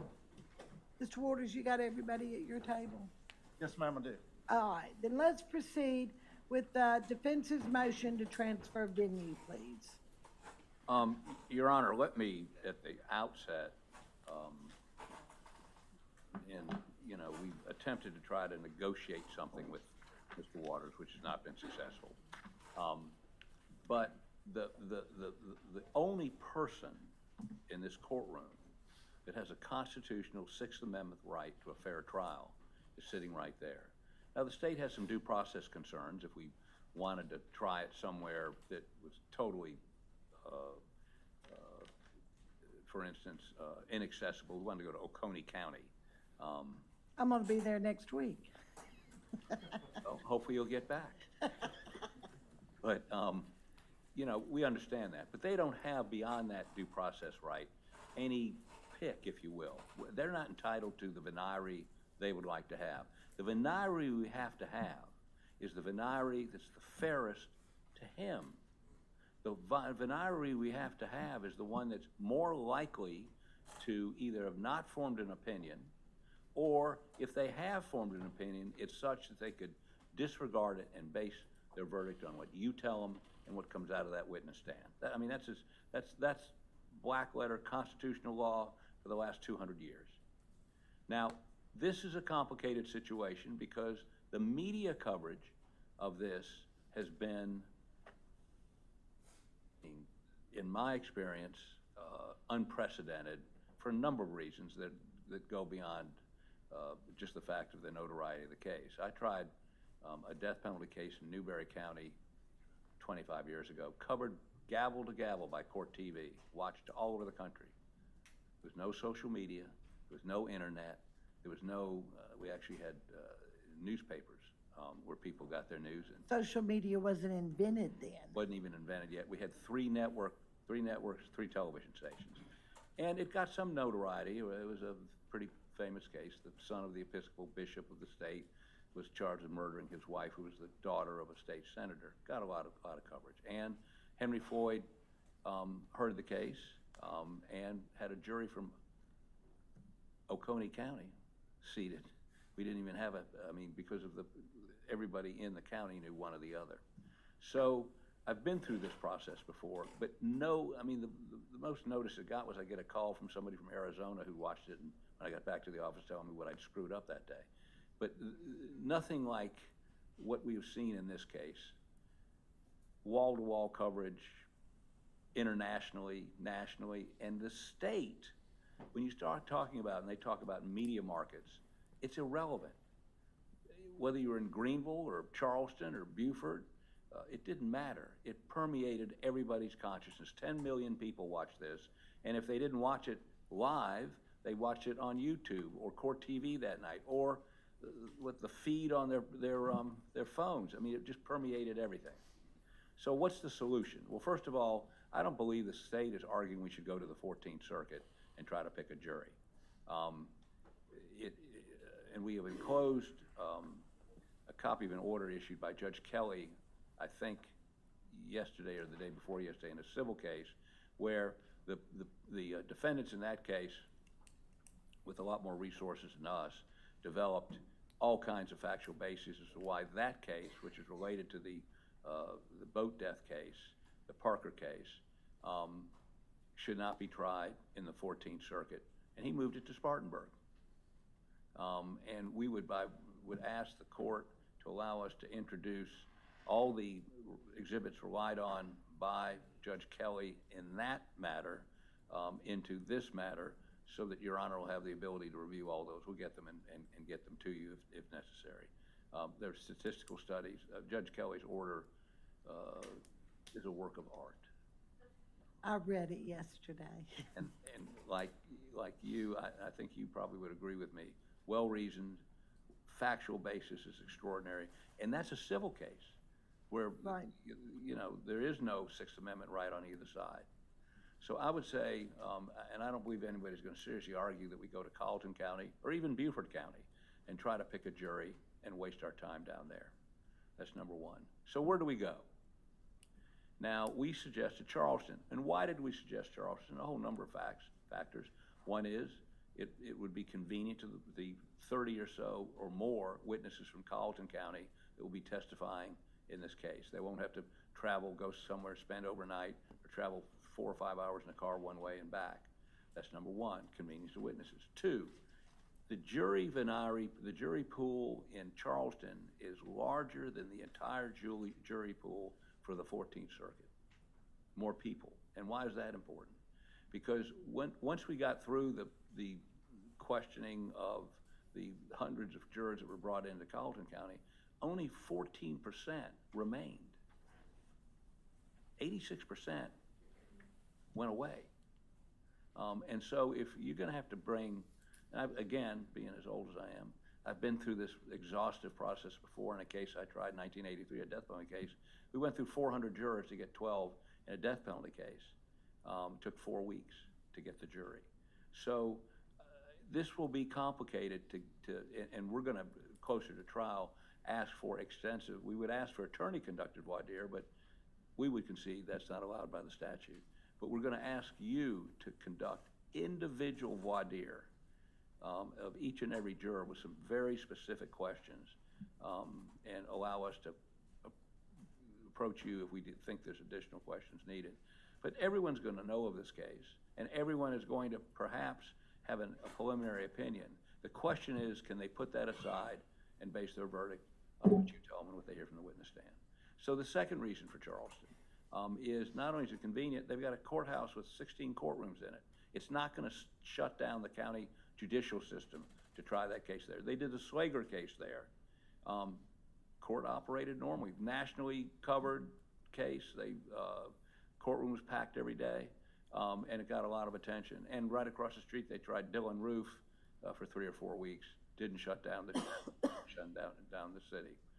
Now, to that suggestion, the Attorney General has suggested a number of other counties. But before I get to that, I'd like to address, and they have handed us an affidavit this morning, which I didn't say I was admitting anything at this point. you're not putting this in. I didn't say I was putting that in, I just gave you that as a courtesy. What are you gonna do with it? Waiting to hear what you do, it's your. I'm gonna say this is wrong. Are you gonna put it in? I'm waiting to see what you do. Okay, well, I'm gonna offer it if I can. Okay, Well, all right. Sure, I don't- I object at this point. As a courtesy, I gave him an affidavit of our investigator that I potentially was going to admit depending on their evidentiary presentation, and did that as a courtesy. Now he's gonna put that in. If we're gonna do that, that's fine. Let's go ahead and admit the real affidavit, but I just think that's, Well, this isn't the real affidavit? no, there's a signed notarized one. I just Oh, gave that to you as a tell. courtesy, Good, I'll put that in for you. because I don't play ambush. You gave it. okay, well, one of y'all needs to put it in. You could wait for, Mr. Waters to put it in, or Mr. Harpootlian. All right, we would offer this as State's Exhibit 1 for You're not purposes here. of hearing. You're not- Well, it's my affidavit. I would offer this as a State's Exhibit. Probably out of turn, but go ahead, Mr. Harpootlian. It really doesn't matter who puts it in. It's in, evidence as I would assume, Court's Exhibit number 1. Is that States. State's Exhibit number 1? You want it to be an exhibit or a court's exhibit? We'll make it a joint. We'll put it in as the State's Exhibit in support of our response. Again, Your Honor, I gave him a courtesy because. And he just jumped the gun on you. Is that what you're telling me, Mr. Waters? And I told him I didn't know if I was putting it in or not, but as a courtesy, I was gonna go ahead and give that to him, so I wouldn't be handing it to him right in the middle of the hearing. But I was waiting to see what, if any, evidentiary presentation they made before deciding. Mr. Harpootlian, he doesn't want you putting in his exhibits. So, he's gonna jump the gun and put in State's Exhibit number 1 for you. So could you, You get to see it. Yeah, I'd like to see a copy of what it is y'all are arguing over. As long as you're looking at it. Okay, Thank so you. If, and I can summarize, it's the same argument he makes in his brief, that Charleston is too expensive, although he didn't get an affidavit saying it floods, that he did put that in his response. So, as to the flooding issue, we've checked, nobody can tell us that court down there, other than during a hurricane, has been suspended in any way because of flooding. And of course, I'm sure the state will take judicial note, or you should take judicial notice, that galoshes, or wellies, if you will, can be placed on your feet to get you through any sort of sodden street in Charleston to get to the courthouse. So I don't think that's a serious objection, although they made it. The major objection they have is it's too costly.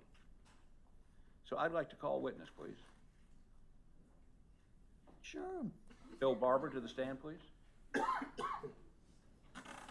You want us to swear in Mr. Barber, the lawyer, on your side? He probably would tell the truth anyway, but that's probably the safe process. Raise your right hand. Left hand on the Bible. Do you solemnly swear or affirm that the testimony you give the court is the truth, the whole truth, and nothing but the truth, so help you God? I do. And Your Honor, as he takes a stand, their allegations are so ludicrous, I have to respond with my own ludicrosity, if you will.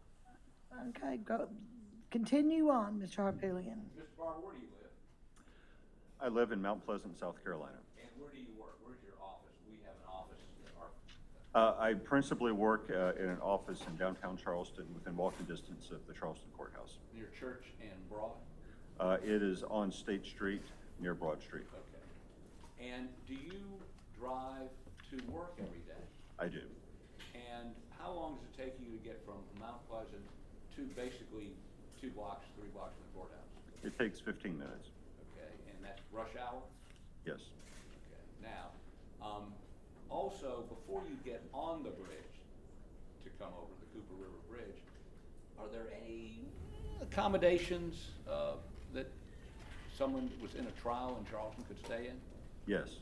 And just give us a sample of what those facilities would be. There are, I believe, at least 9 budget hotels clustered at the base of the Ravenel Bridge on the both north and south of 17. And you can get a room there at a reasonable price? Yes, there's a Comfort Inn, a Holiday Inn, a Hampton Inn, there's an Indigo Inn. There are various, economy, extended stay suite. There's 9 of them total. There's everything you could imagine. And there are more in the vicinity, correct? Yes, and I pass those every day going to the office. Now, when we tried this case in Colleton County, do you know where the state folks stayed? They rented a big chunk of a Hampton Inn, did they not? They stayed at a Hampton Inn, I believe it was at the Interstate 95 interchange. Okay. And do you know how, and have you Googled how long it takes to travel from that Hampton Inn to the Colleton County Courthouse? I have not. I know that it took at least, I've driven it before. The Cracker Barrel was there when we went to there. It was a good, it was a comparable 15-minute Forgot drive. the Cracker Barrel was there. Yeah, it's about 15 minutes, right? Yes. About the same time it would take you to drive from one of those Mount Pleasant hotels, or budget hotels, to the courthouse. Yes, if you wanted to get in early, there's a lot of the hotels north of 17 have a highway on-ramp that's right there at the hotels without even having to stop late. Okay, and then does the Charleston County Courthouse have a parking garage? It does. And if we went to the Charleston County Courthouse, do you believe that we could get some spaces set aside for the prosecution and the defense and perhaps even witnesses to park? All I can say is it would be incredible to me if attorneys for the state of South Carolina could not obtain parking spaces at a South Carolina, judicial facility.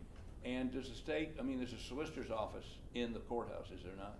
It's either in the courthouse or adjacent. There's actually a collection of buildings, so there's 16 courtrooms, in the actual judicial center, but that doesn't include, I believe, magistrates' courts have a whole separate building adjacent to it. And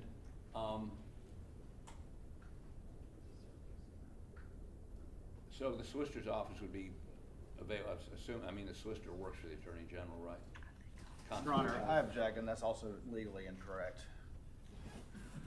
I would answer no, that the solicitor does Well, not. wait a minute, he just objected. Be glad to hear from you. Well, Your Honor, the only point I'm making is that solicitors certainly make space for a prosecutor from the AG's office to prosecute. When they're down there doing statewide grand jury cases, I'm sure they cooperate with the solicitor's office. They're all in the same game. They all both are constitutional. Well, I don't know that you know that to be true. Well, that's been my experience. I was Your 12 experience, years okay? as a prosecutor. If you want to talk about your experience, that's fine. I just don't want any testimony saying that's true if y'all don't know it to be true. All right. Go ahead. So,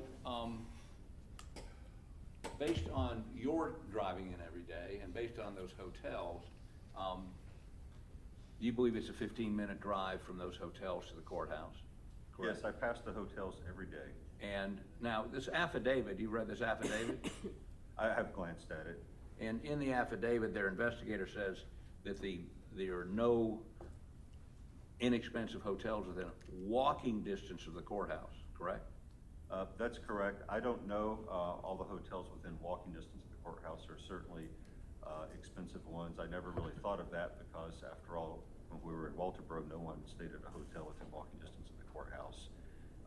There are no If we hotels. had a trial in, say, Richland County, I would imagine that the Columbia area prosecutors would stay at home and not rent a downtown hotel. So when I looked at hotels, I immediately thought of the 9 affordable extended stay hotels I pass going into work every day to the courthouse. Which are within 15 minutes of the courthouse. Yes, and I have Googled the price of those. I did that the day before yesterday, and different ones and different prices. The prices are not elevated because of the Masters tournament, because the Masters tournament, no one stays in a Hampton Inn below a bridge in Mount Pleasant to go a 6-hour round trip to Augusta.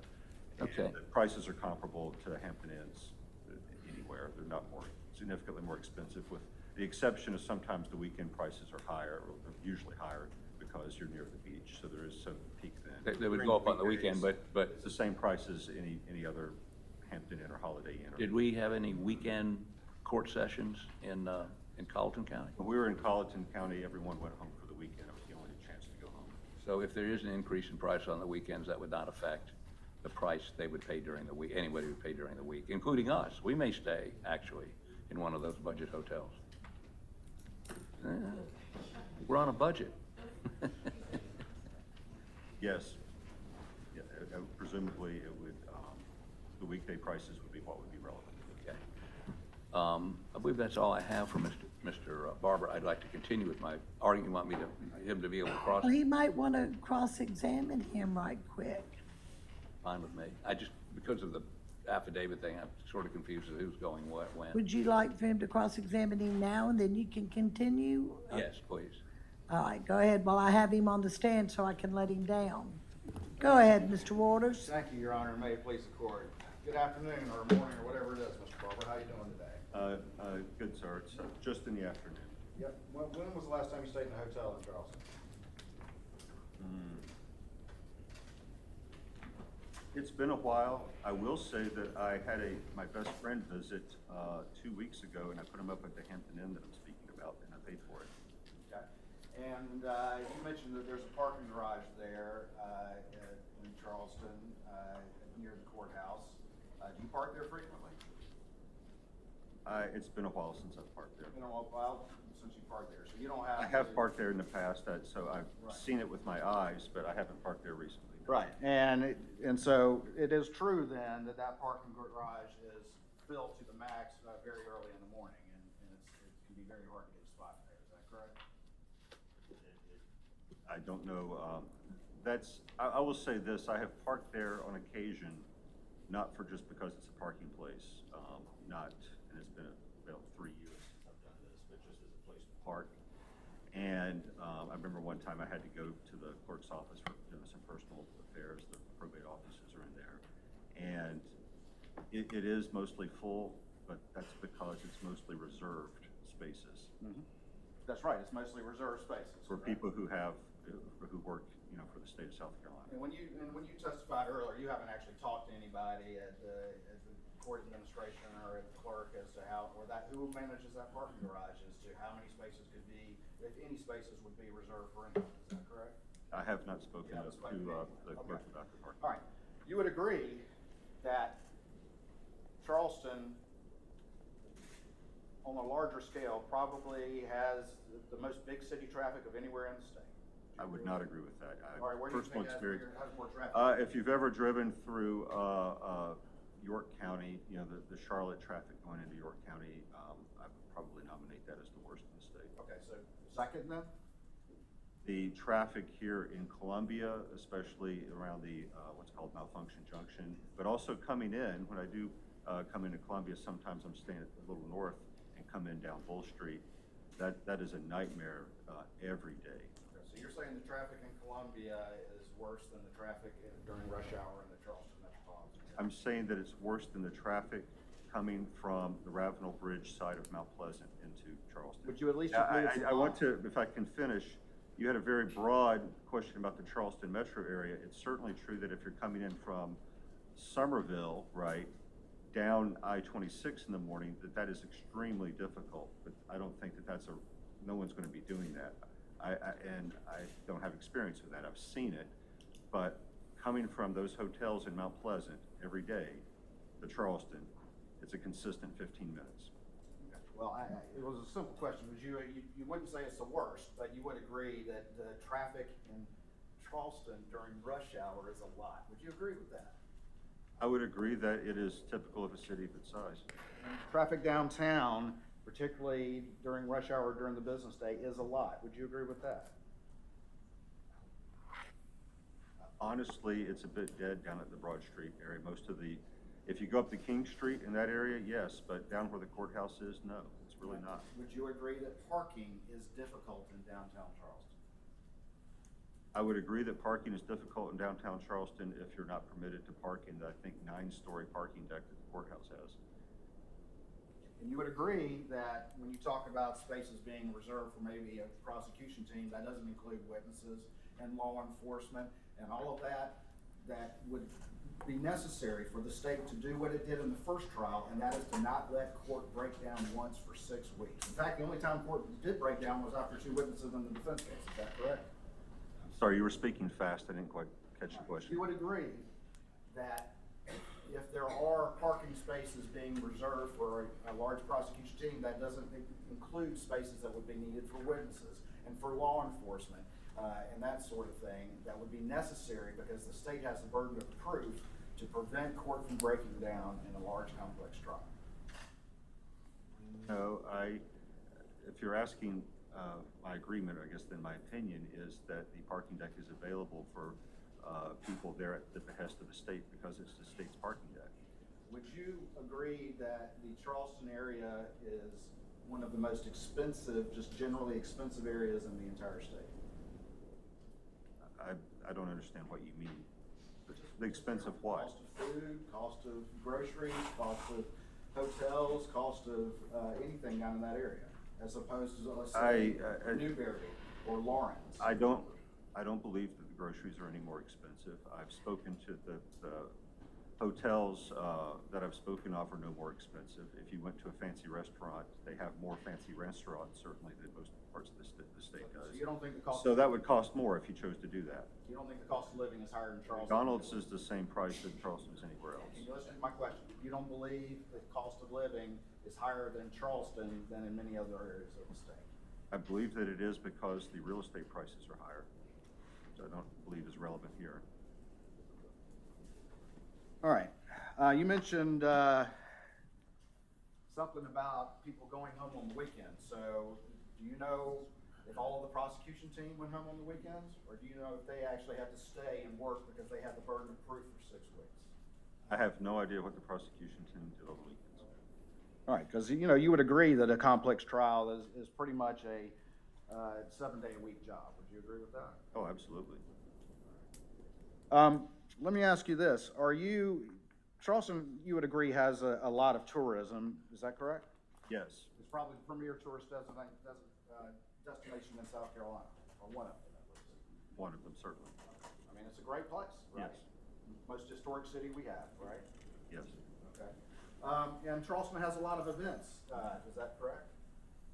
There, and what a lot means, there are several events during the year. Okay.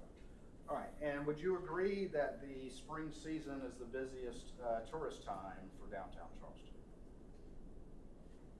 Did you research that? I would, the spring, the winter is less. Beyond that, there are tourists pretty consistently through the year. Did you look at the fact that the weekend prior to the trial being scheduled, that there's the 50th anniversary of the Cooper Bridge run? No, I did not look at outside the Would you trial. agree that that brings a lot of traffic and a lot of people to the Charleston area? It brings people to the Charleston area who run the bridge. The bridge is closed for a few hours on the weekend. I don't know about traffic, but it brings people in, certainly. Did you also look at the fact that that very weekend as well, there's also the Credit One tennis tournament in the area as well? No, that's not anywhere near the area we're talking You don't about. think that affects the traffic in downtown Charleston? Or in the Charleston area? I've been to that tournament before. It's in Daniel Island. It's nowhere near. It does not affect the Broad Street downtown area. Would you agree that that same weekend is also Flower Town in Somerville? Somerville is very, very far away. I don't know what happens in Somerville.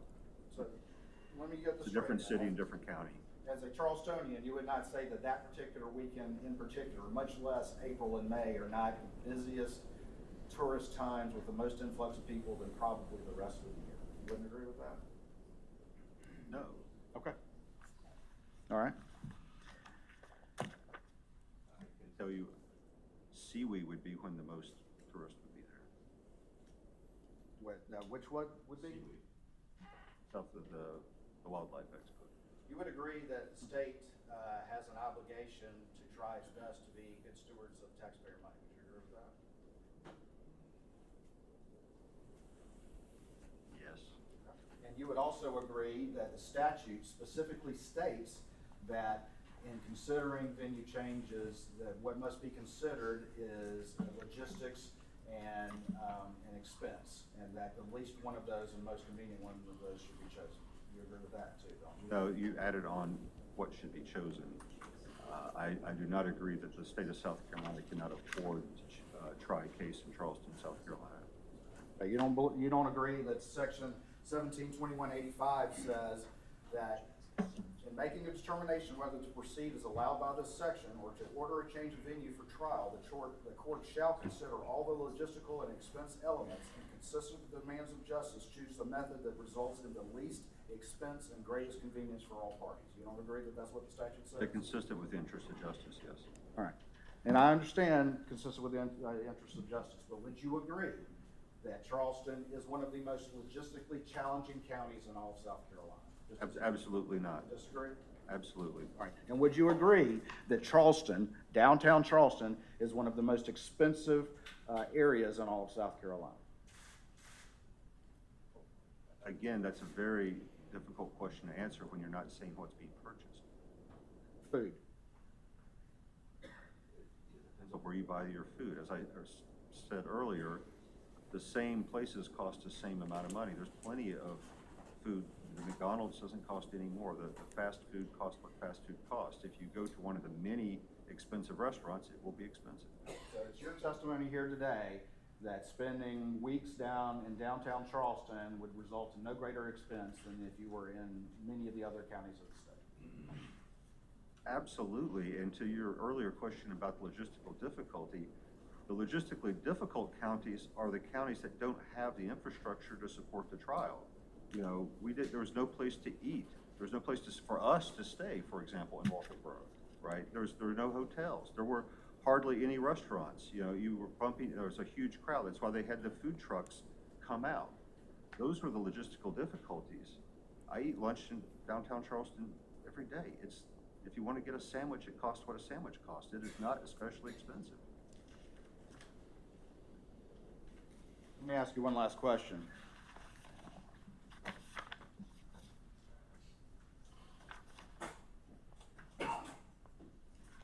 Would you agree that the United States, District Court for the District of South Carolina recognizes the high cost of Charleston lodging in its reimbursement schedule and has a price of $380 per night, by far the greatest in Charleston from March through May. Would you agree with that?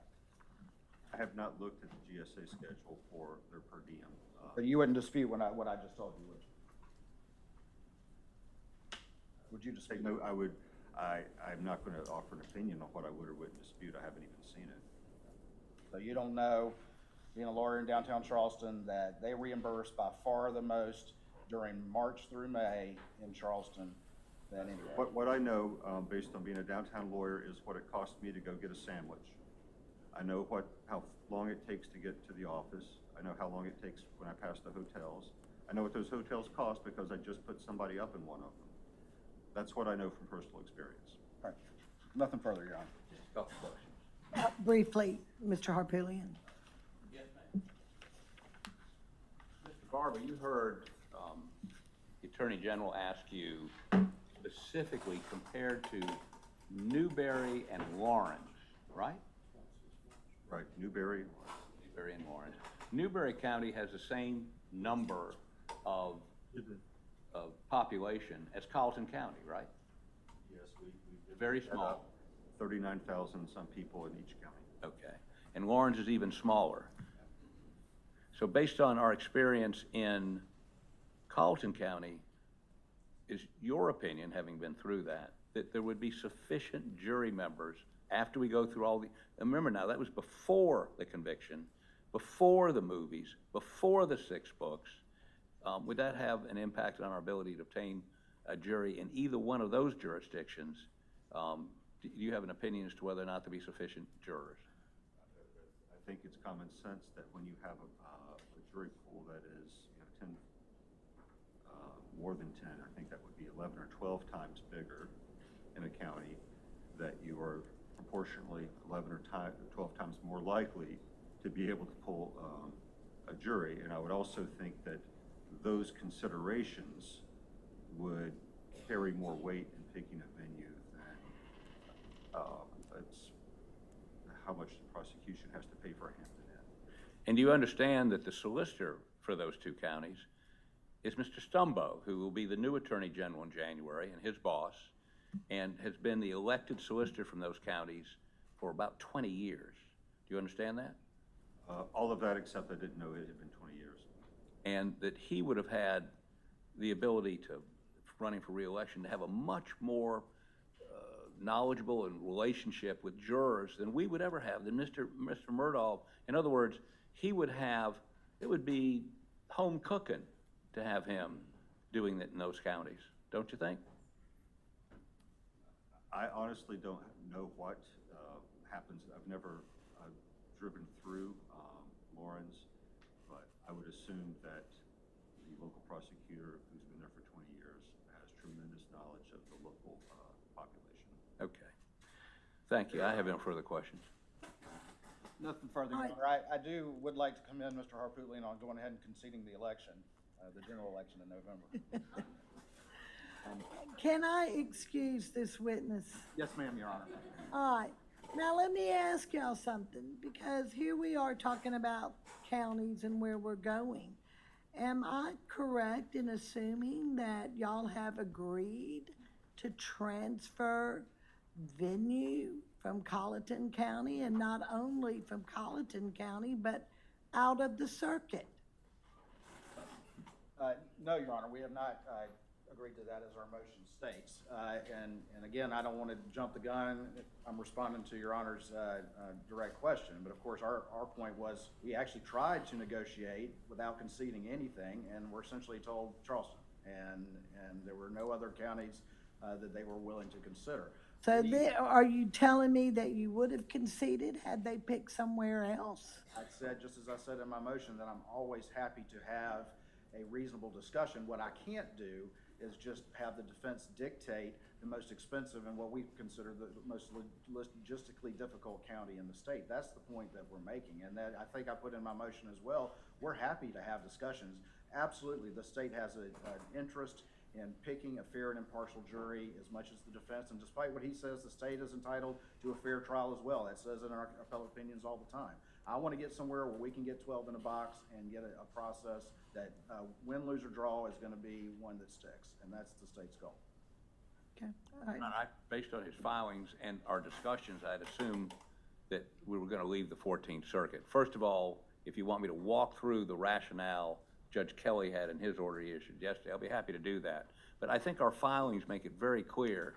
I've read your motion, I read your memorandum in support, and then I read the state's response. Then I read your response again that you filed with the court. I've read it all.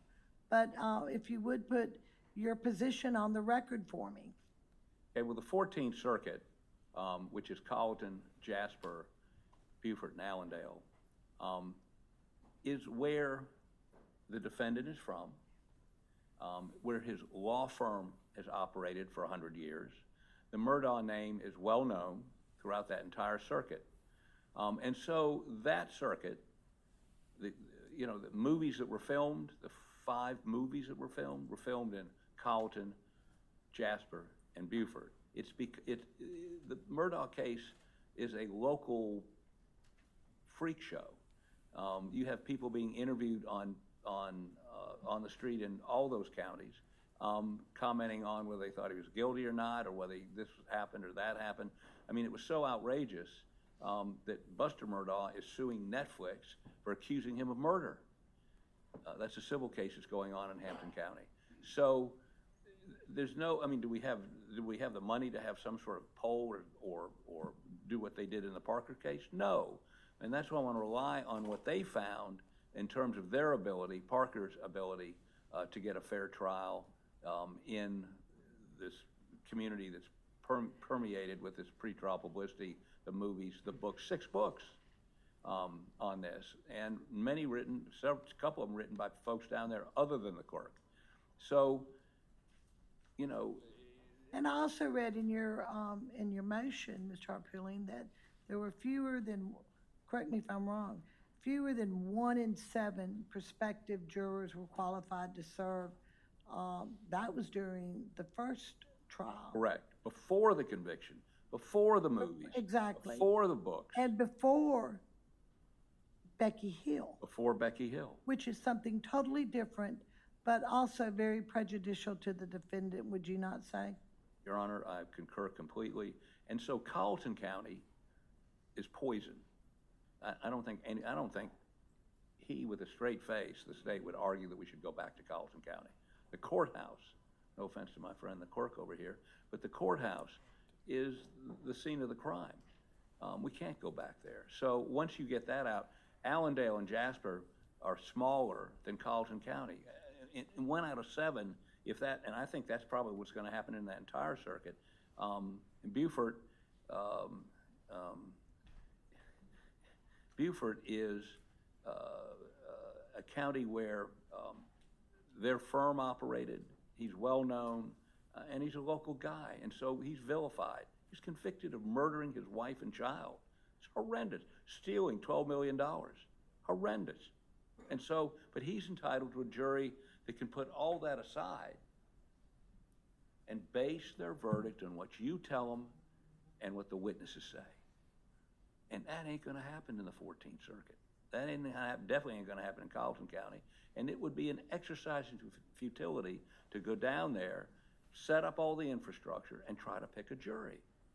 We, after 3 or 4 weeks of not being able to get a jury, or people, most normal people would run like a scalded dog from this case, because it could be 3 weeks taken away from their, we're not moving for sequestration, taken, at this point anyway, taken away from their family and their jobs. No rational person wants on this jury. And that's going to be tough, especially in that community. And now I'm not telling you that we go to, and we say Charleston, that there won't be a huge number of people who know about it and have made up their minds. But if you have a potential... Well, that's due to all the publicity. Due to all the publicity. It's just that we're going to have a huge... We went through 400 jurors in the Gaskins case. 400 before we could get 12. And it took 4 weeks. And so I've watched this process. And if Your Honor's voir dire, as incisive as I believe it will be, folks will come off the, well, you know, yeah, I think he's guilty, but, you know, I could give him a fair trial, or I know all about the case, I watched all the movies, I've read all the books, but, you know, I can put that aside. I mean, that just doesn't, I mean, somebody like that should not be allowed on the jury, and we're gonna see many, many, many more of those than we saw in Carleton County 5 years ago. Now, their counter is, Charleston's too expensive. There's no evidence in that record that you can't get accommodations within 15 minutes of the courthouse that are the same as you pay in Gaffney. That's number one. Number two, the convenience to getting there, it's 15 minutes. Number three, he says, well, we don't know we're gonna have parking allocated by the clerk down there or by the court. You know, this morning, Mr. Waters and I drove into, we had two reserved, I think he may have had more, two reserved parking places right out in front of the courthouse. It happens. That's what happens. So, yes, they can accommodate the parking, the drive, cheap hotels. I mean, he's asking, and by the way, if it did cost a little bit more, let's say it did, he has a right to at least have access to jurors who haven't made up their mind, who have read about it perhaps, and could honestly say to you, you know, I haven't made up my mind, I'll listen to you and the witnesses and follow the charge. And that's the acid test.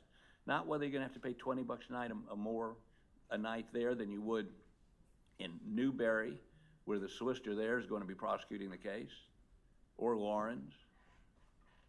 I mean, and of course, we would say to you, we need a big county, not a small county, we need a big county. So you're basically limited to Greenville, Columbia, and Charleston in terms of the jury pool. Greenville, for all the witnesses, every witness would have to spend the night. Carleton is 45 minutes, Walterboro's 45 minutes away from Charleston. Witnesses can drive over at 2:30 in the afternoon, testify, and drive home. So the cost of putting witnesses up is gone. If you have an expert witness coming in, very easy to get them into, and of course we had the problem in Walterboro, no airport. They had to fly into Charleston, drive down, fly into Savannah, drive up. So you need someplace that has good access to airports, because we are gonna have several out-of-state experts. I'm not sure what experts they're gonna use. So Greenville logistically doesn't work. And by the way, if you're gonna stay at a Days Inn in Greenville, they're charging the same price in Mount Pleasant. Same price. And of course, if you are looking for a jury pool where you can find those 12 or 14, however many alternates you're gonna have, the bigger the panel, the easier that will be. If you use that 7%, let's say it's 5%, you know, if you summons 1,000 jurors, which you could do in Greenville or Charleston or Columbia, and 5% are qualified, that's 50. We can get a jury out of 50 people. But you go to one of these small counties, you can't get I bet you can't get 1,000 jurors to show up. It's been my experience in the rural counties, they're a little less willing to come in, and they don't want to be gone for 3 weeks or 2 weeks from their jobs. And I mean, it's going to be tough. Getting a jury in this case is going to be extraordinarily difficult. Why make it more difficult by limiting your choices? Why make it more difficult? Because, and again, there's no tactical advantage to us in Charleston. He's not from Charleston. I'm not from Charleston. The Charleston is going to give us a larger jury pool that's more accessible to 30 or 40 witnesses in this case from Carleton County. So you know, when you look at the cases on this issue, they all come back, and I understand they have a right to a fair trial too, but he has a Sixth Amendment right to a fair trial. And that Sixth Amendment right means, and let me say this to you, you know what else you get with Charleston? No appeal. I'm putting on the record, if you give us Charleston, we will not appeal the venue issue, ever. one off the plate. Not that you. You're requesting the change of venue. I know. Just want to make sure that I've got that right. Okay, well, if you deny the motion for change of venue, we're going back to Carlton. So I don't really think, and correct me if I'm wrong, that that is a viable alternative. I think we've got to move it somewhere. And we're suggesting Charleston because we think that will be the most expeditious way to get a jury that truly has not made up their mind. Okay. Now, he's arguing cost. I heard him. He's trying to get Mr. Barber to say Charleston is expensive. And when I'm there, not on business, well, sometimes on business too, I stay at really nice hotels and eat in really nice restaurants. But we won't be for this. He's broke. He hadn't had a job in 4 years. And if he did have a job, the feds or the state would be seizing the money. So, and we have and let me say this, we have an office in Charleston within walking distance of the courthouse. So that makes it more economical for us and allows us to have the money to hire a DNA laboratory in Texas. And we're gonna have to hire other experts from outside the state. And we wanna put our money into that, not having to stay somewhere else or even paying for witnesses to have to come somewhere else. Now, our memo talks about, all kinds of things and the factors. But Your Honor, first of all, I would say to you, if he gets up here and argues we need to go back to Carleton County, then he is, and I don't know why he would do that. I have no idea why he wants to go back to Carleton County. Maybe it's his lucky courthouse. But it's not rational and compared to what his Sixth Amendment rights are. Okay. Happy to answer any questions you have. Thank you. All right, well, let's hear from you, Mr. Waters. I apologize. Your Honor, I want to start out by saying, and the state was in a leadership position prior to the first trial in putting together logistics, doing things like asking for a gag order in order to try to do exactly what the state wants, and that is to put 12 in the box who honestly can be fair and impartial to both sides. That's been our entire goal the entire time. This is as I wrote in my motion, this is the world we live in, and the genie is out of the bottle. And I'm not going to sit here and not say that this case has been unique, almost nationwide in the amount of publicity that has been generated. And so that is going to be something that's going to be overcome. But the law is very clear that the remedy for that is, of course, an effective voir dire process. And we put together a good procedure last time. It was very efficient. It worked, even though the frenzy was out there then too. I want to be clear that I'm here to be reasonable because as I said before, I want to pick a jury that win, lose, or draw will stick and that we have a fair to both sides. And I believe that we can do that. But the issue, of course, is not pretrial publicity. Long gone are the days where people got their news from the evening paper or the morning paper, and it is ubiquitous out there. So we're going to have to rely on our citizens and identify those citizens who can put whatever they may have heard aside and honor their oath to be fair and impartial.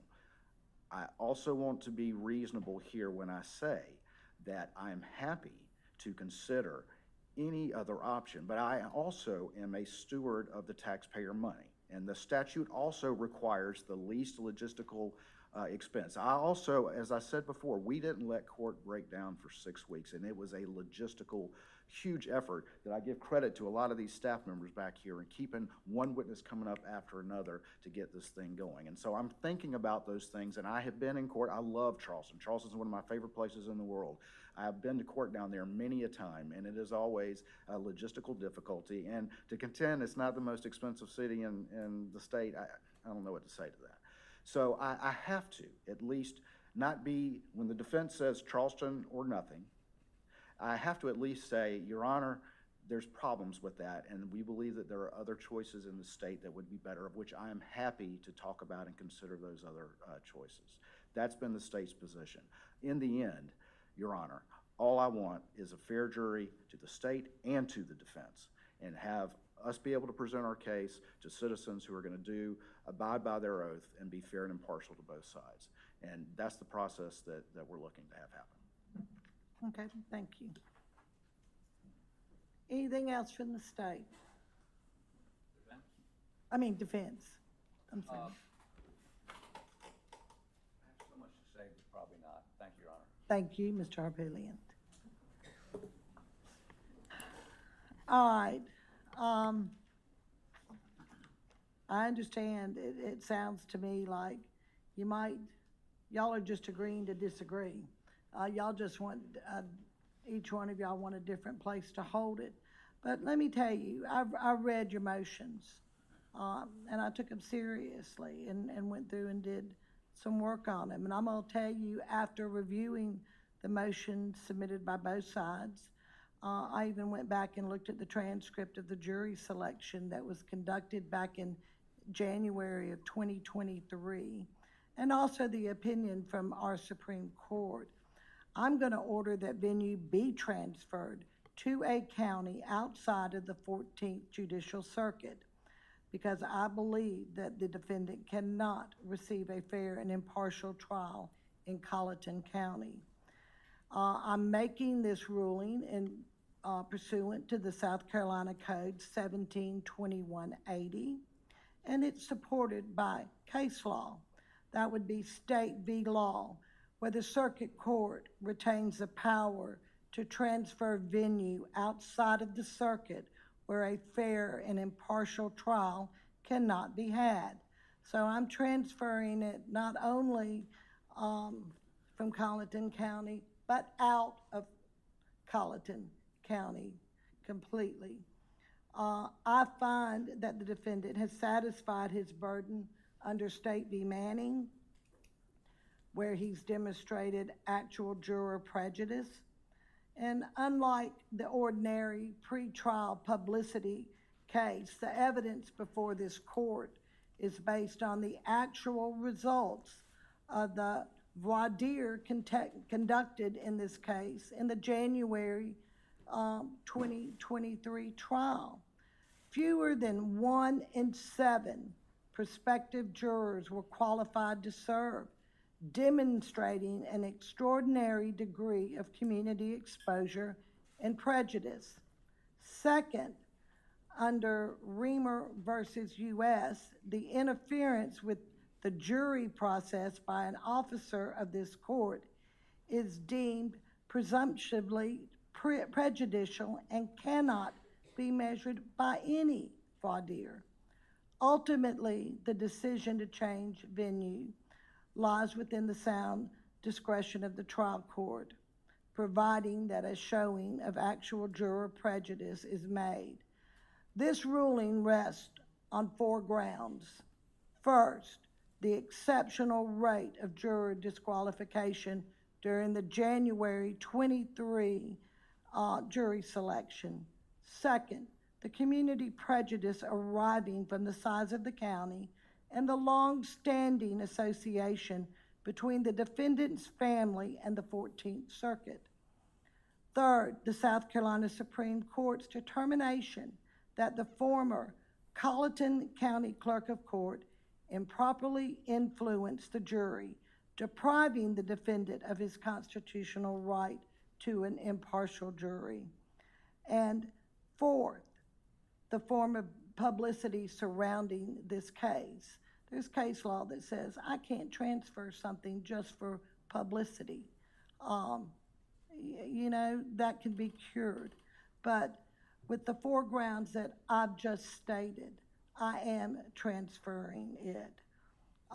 Further, this ruling is supported by the court's recent order in Beach v. Parker that I just read yesterday that Judge Kelly, I was interested in his order. I did go read it.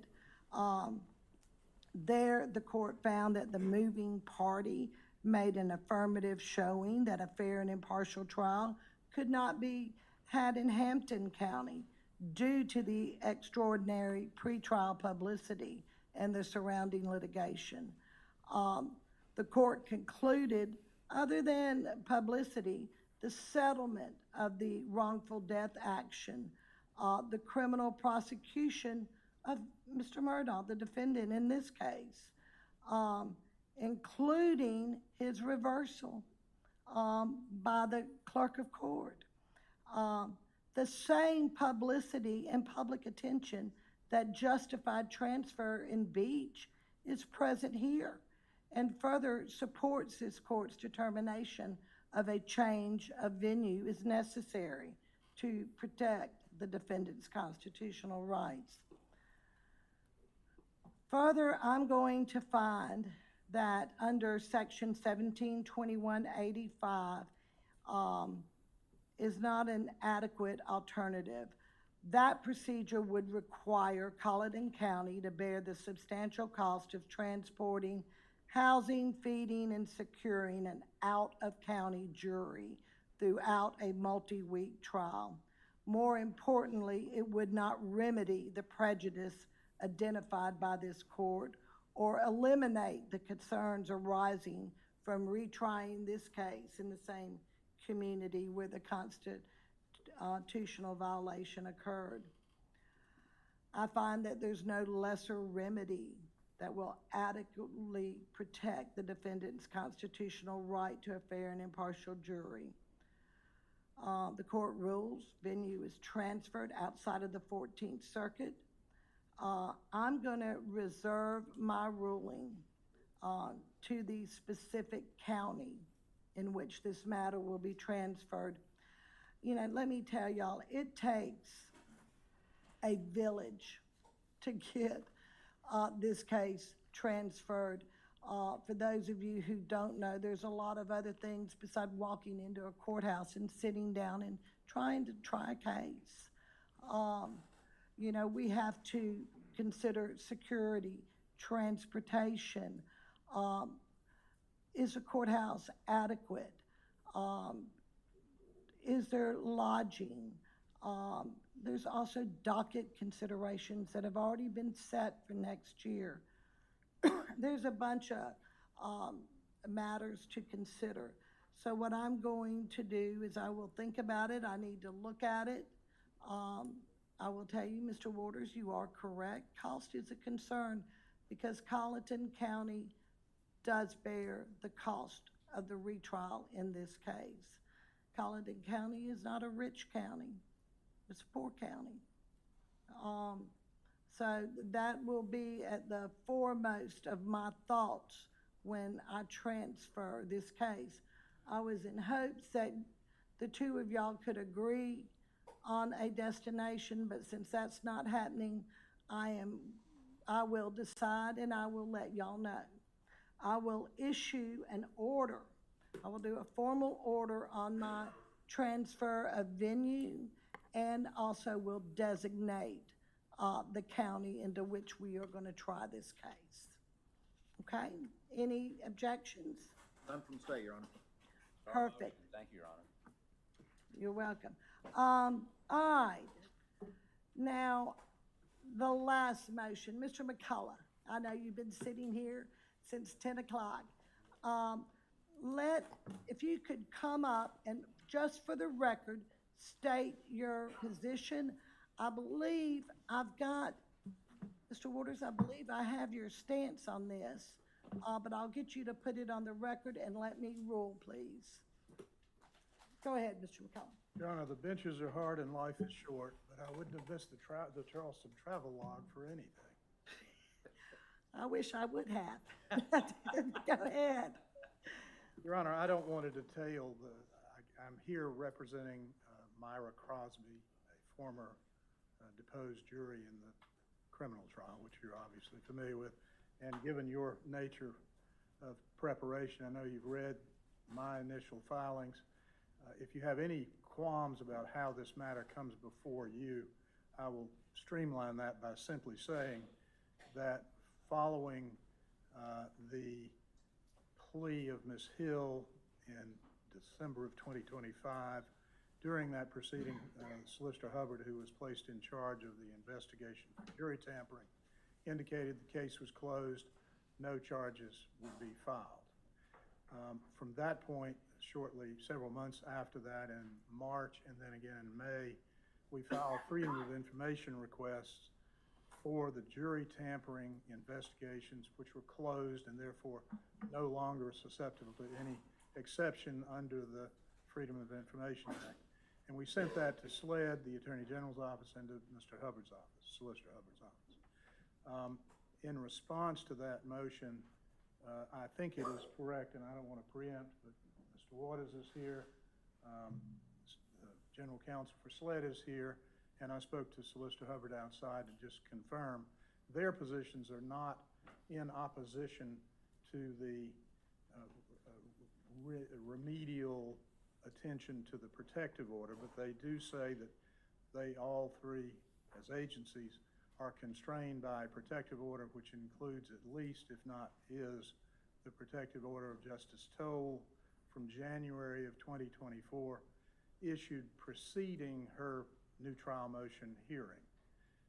At that time, she issued a protective order, which I think the primary concern was to protect the identity of the jurors in the case that may have been to some extent interviewed in whatever jury tampering investigation led up to that point, January 24, and of course that investigation continued after that hearing, after January 24.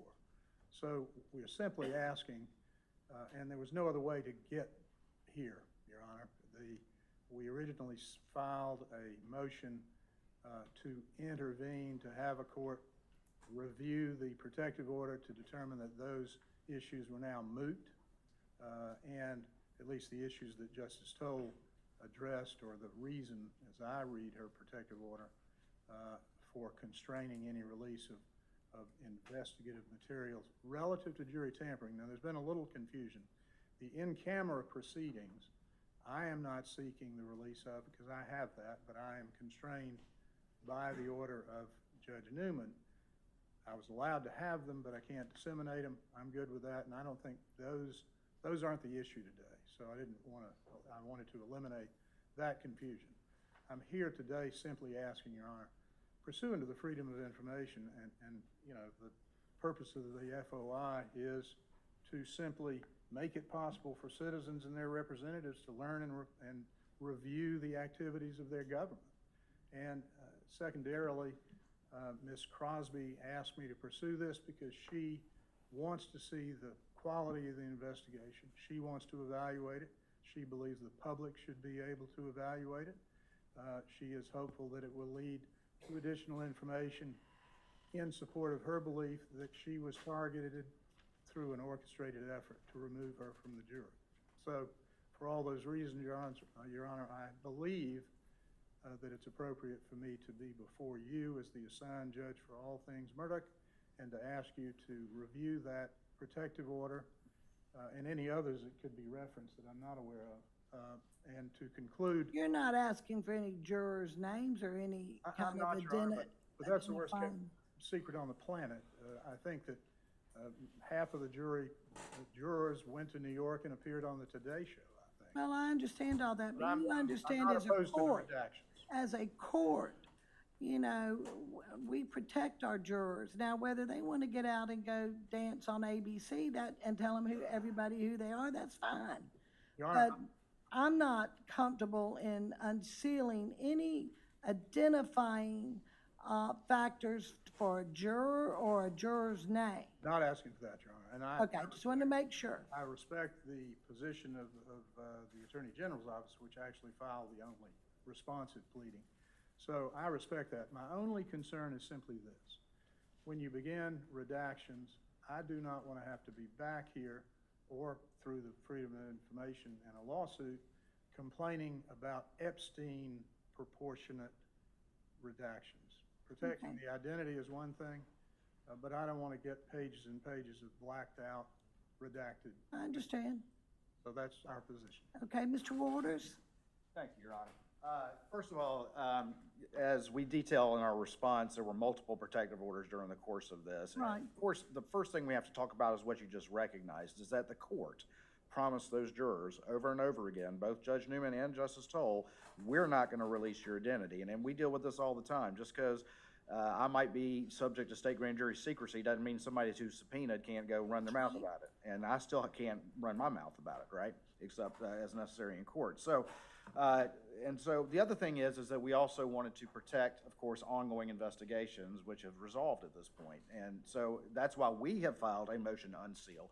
However, our motion to unseal also includes the sealed portion of the initial inquiry that got that juror kicked off the jury, okay? And that's important that that come out. In fact, I find it interesting how Mr. McCullough says he wants the public to judge what happened, but he doesn't want them to see what was the basis for the exclusion in the first place. And so there is, that needs to be unsealed at this point now. There's no reason to do that. Of course, redacting identities. And that, of course, is the only limitation that we have, is that those juror identities be redacted.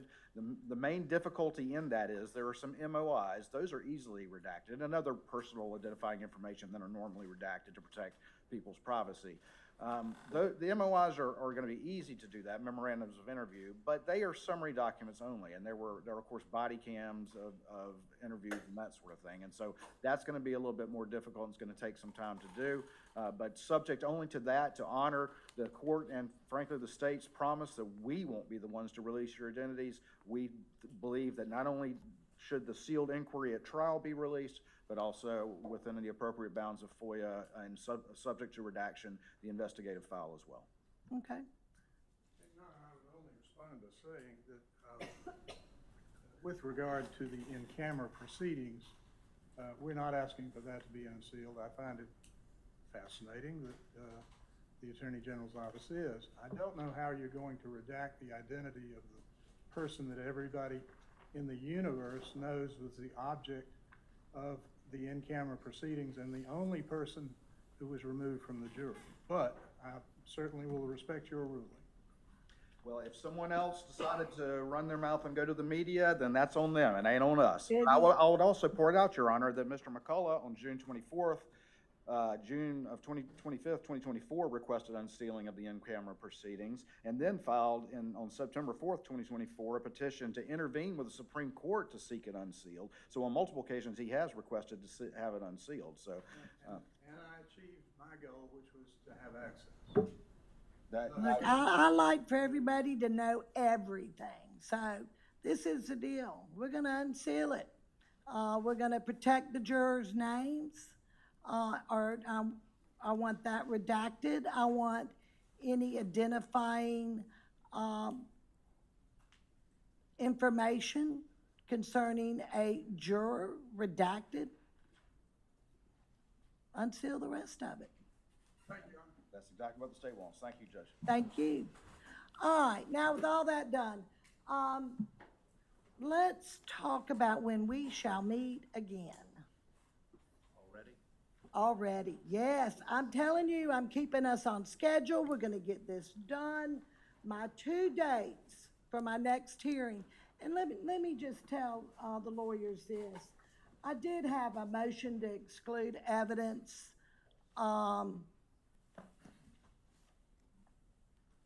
and the state's motion to admit evidence of motive. And that's going to involve the financial transactions.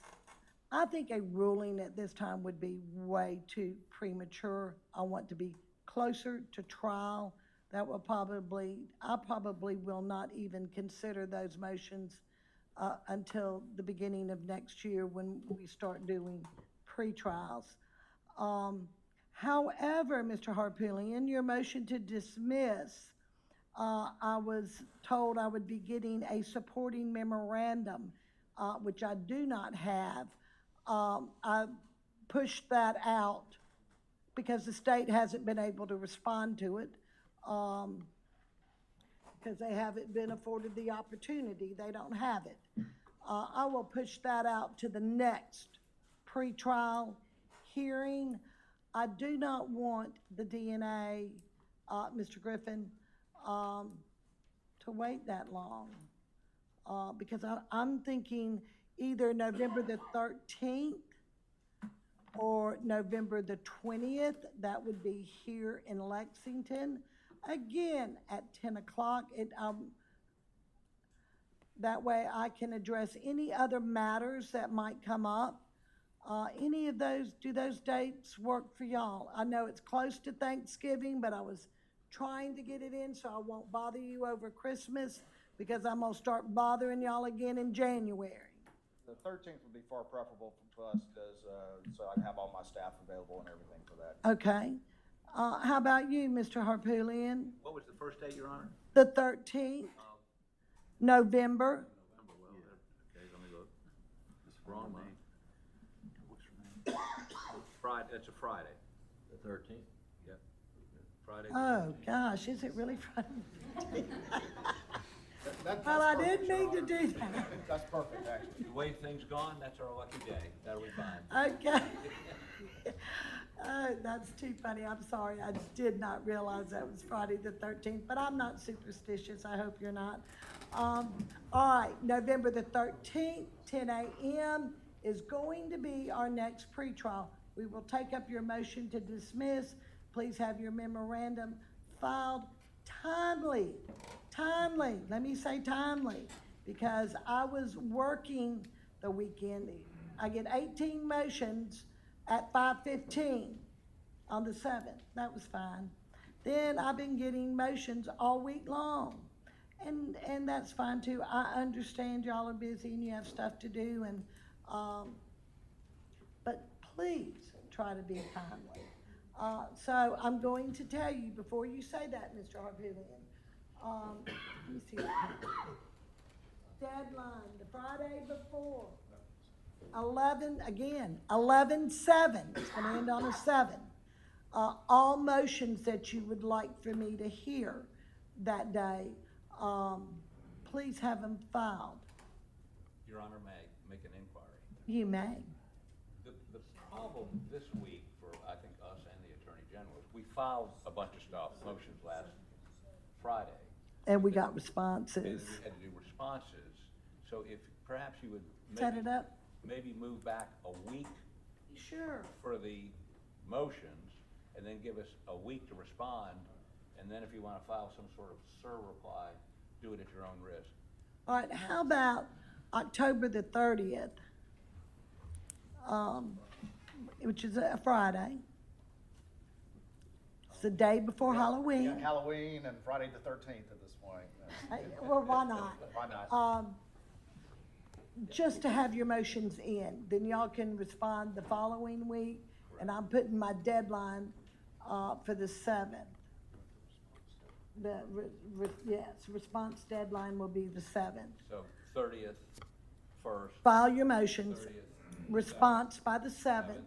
So I'll have time. I mean, believe it or not, y'all, I really do sit down and read every motion that y'all file. Would you like us to shorten them a little bit? Always. The shorter the better. But I do read all of them. I think the 6th is actually Friday, Your Oh, Honor. it's 11/6. 11/6. All right. Anything else from the state? Not at this time, Your Honor. Anything else from the defense? No, Your Honor. All right, Mr. Griffin, you're gonna let me know. Now, let me ask y'all about this. When he does let me know about the, DNA, because I want to be on this. It's gonna be long before November. Is it possible for us to have a quick hearing so we can decide what to do with the DNA? Sure. Yes, Your Honor. Absolutely, and again, once we get that, I'm happy to It's work hard with for them. me to set a date until I hear from Mr. Griffin, but maybe we could set a date, and once he calls me, and I'll email y'all a few dates, and maybe we can have a quick hearing one Friday afternoon or something. Your Honor, Go ahead. you know, we need the transfer of the material from SLED Lab to Othram. You know, that's chain of custody, we're out of it, but nothing can happen until that transfer takes place. Well, and I'm gonna talk with him about that, but my thought that he represented to the court that they were gonna agree and not challenge Shane and accreditation issues and that sort of thing. We're not. And then secondly, we'll work on that, Are y'all gonna try, let me, it's turnaround's fair play, are you gonna challenge any, chain of custody on him? Not if we agree to the procedure and my scientists are okay with it, then there would be, unless, shenanigans happen Okay, somewhere. well, let's, I did say shenanigans. But I would also add that, just to be clear, it's still the same deal that I offered, that they're gonna process in quant and then stop, and then we'll find stop, out that's what- exactly right. You understand that, Mr. Griffin? Absolutely, and we're coming back to the court. I'm gonna put it all in one place, Right. let you process it, then you're gonna contact the court. You're stopping, you're not doing any test Correct. until we know. And we're gonna have a hearing on it, a quick hearing, it won't take long. You can tell us, is there gonna be enough reserve for the state? Correct. I just want to be clear, we're talking about the unprocessed material. Unprocessed and the leftover is going. It's going, but can we go ahead and test the leftover? We're okay with that, Your Honor. They can run the leftovers. It's the unprocessed that we need the results on. Okay, you don't need both of them to do the test? I'll talk to the lab, I'll talk to Dr. Middleman, so I'll find out, but, we want to get this thing going. Okay, well, I'm just telling you, before you do any test whatsoever, we're gonna have a hearing. Okay, we won't do any testing. Oh, we're gonna do Just quant. go ahead, get it quantitative. And I guess one last thing I would ask is that by doing this procedure, they're waiving any claim under the Preservation of Evidence Act, at least as to these items. Well, I mean, we have to, because if it's destroyed during it, I don't find that to be a willful. I read the Preservation Act, and I don't think us doing this is in anything intentionally on either side to destroy any evidence, which, you're obligated to uphold. I don't see that, so, the court doesn't find that to be a problem. I mean, if it gets destroyed, y'all understand it's destroyed. Okay, all right, thank y'all. Thank you, Your Honor. Court's adjourned. Thank you, Your Honor.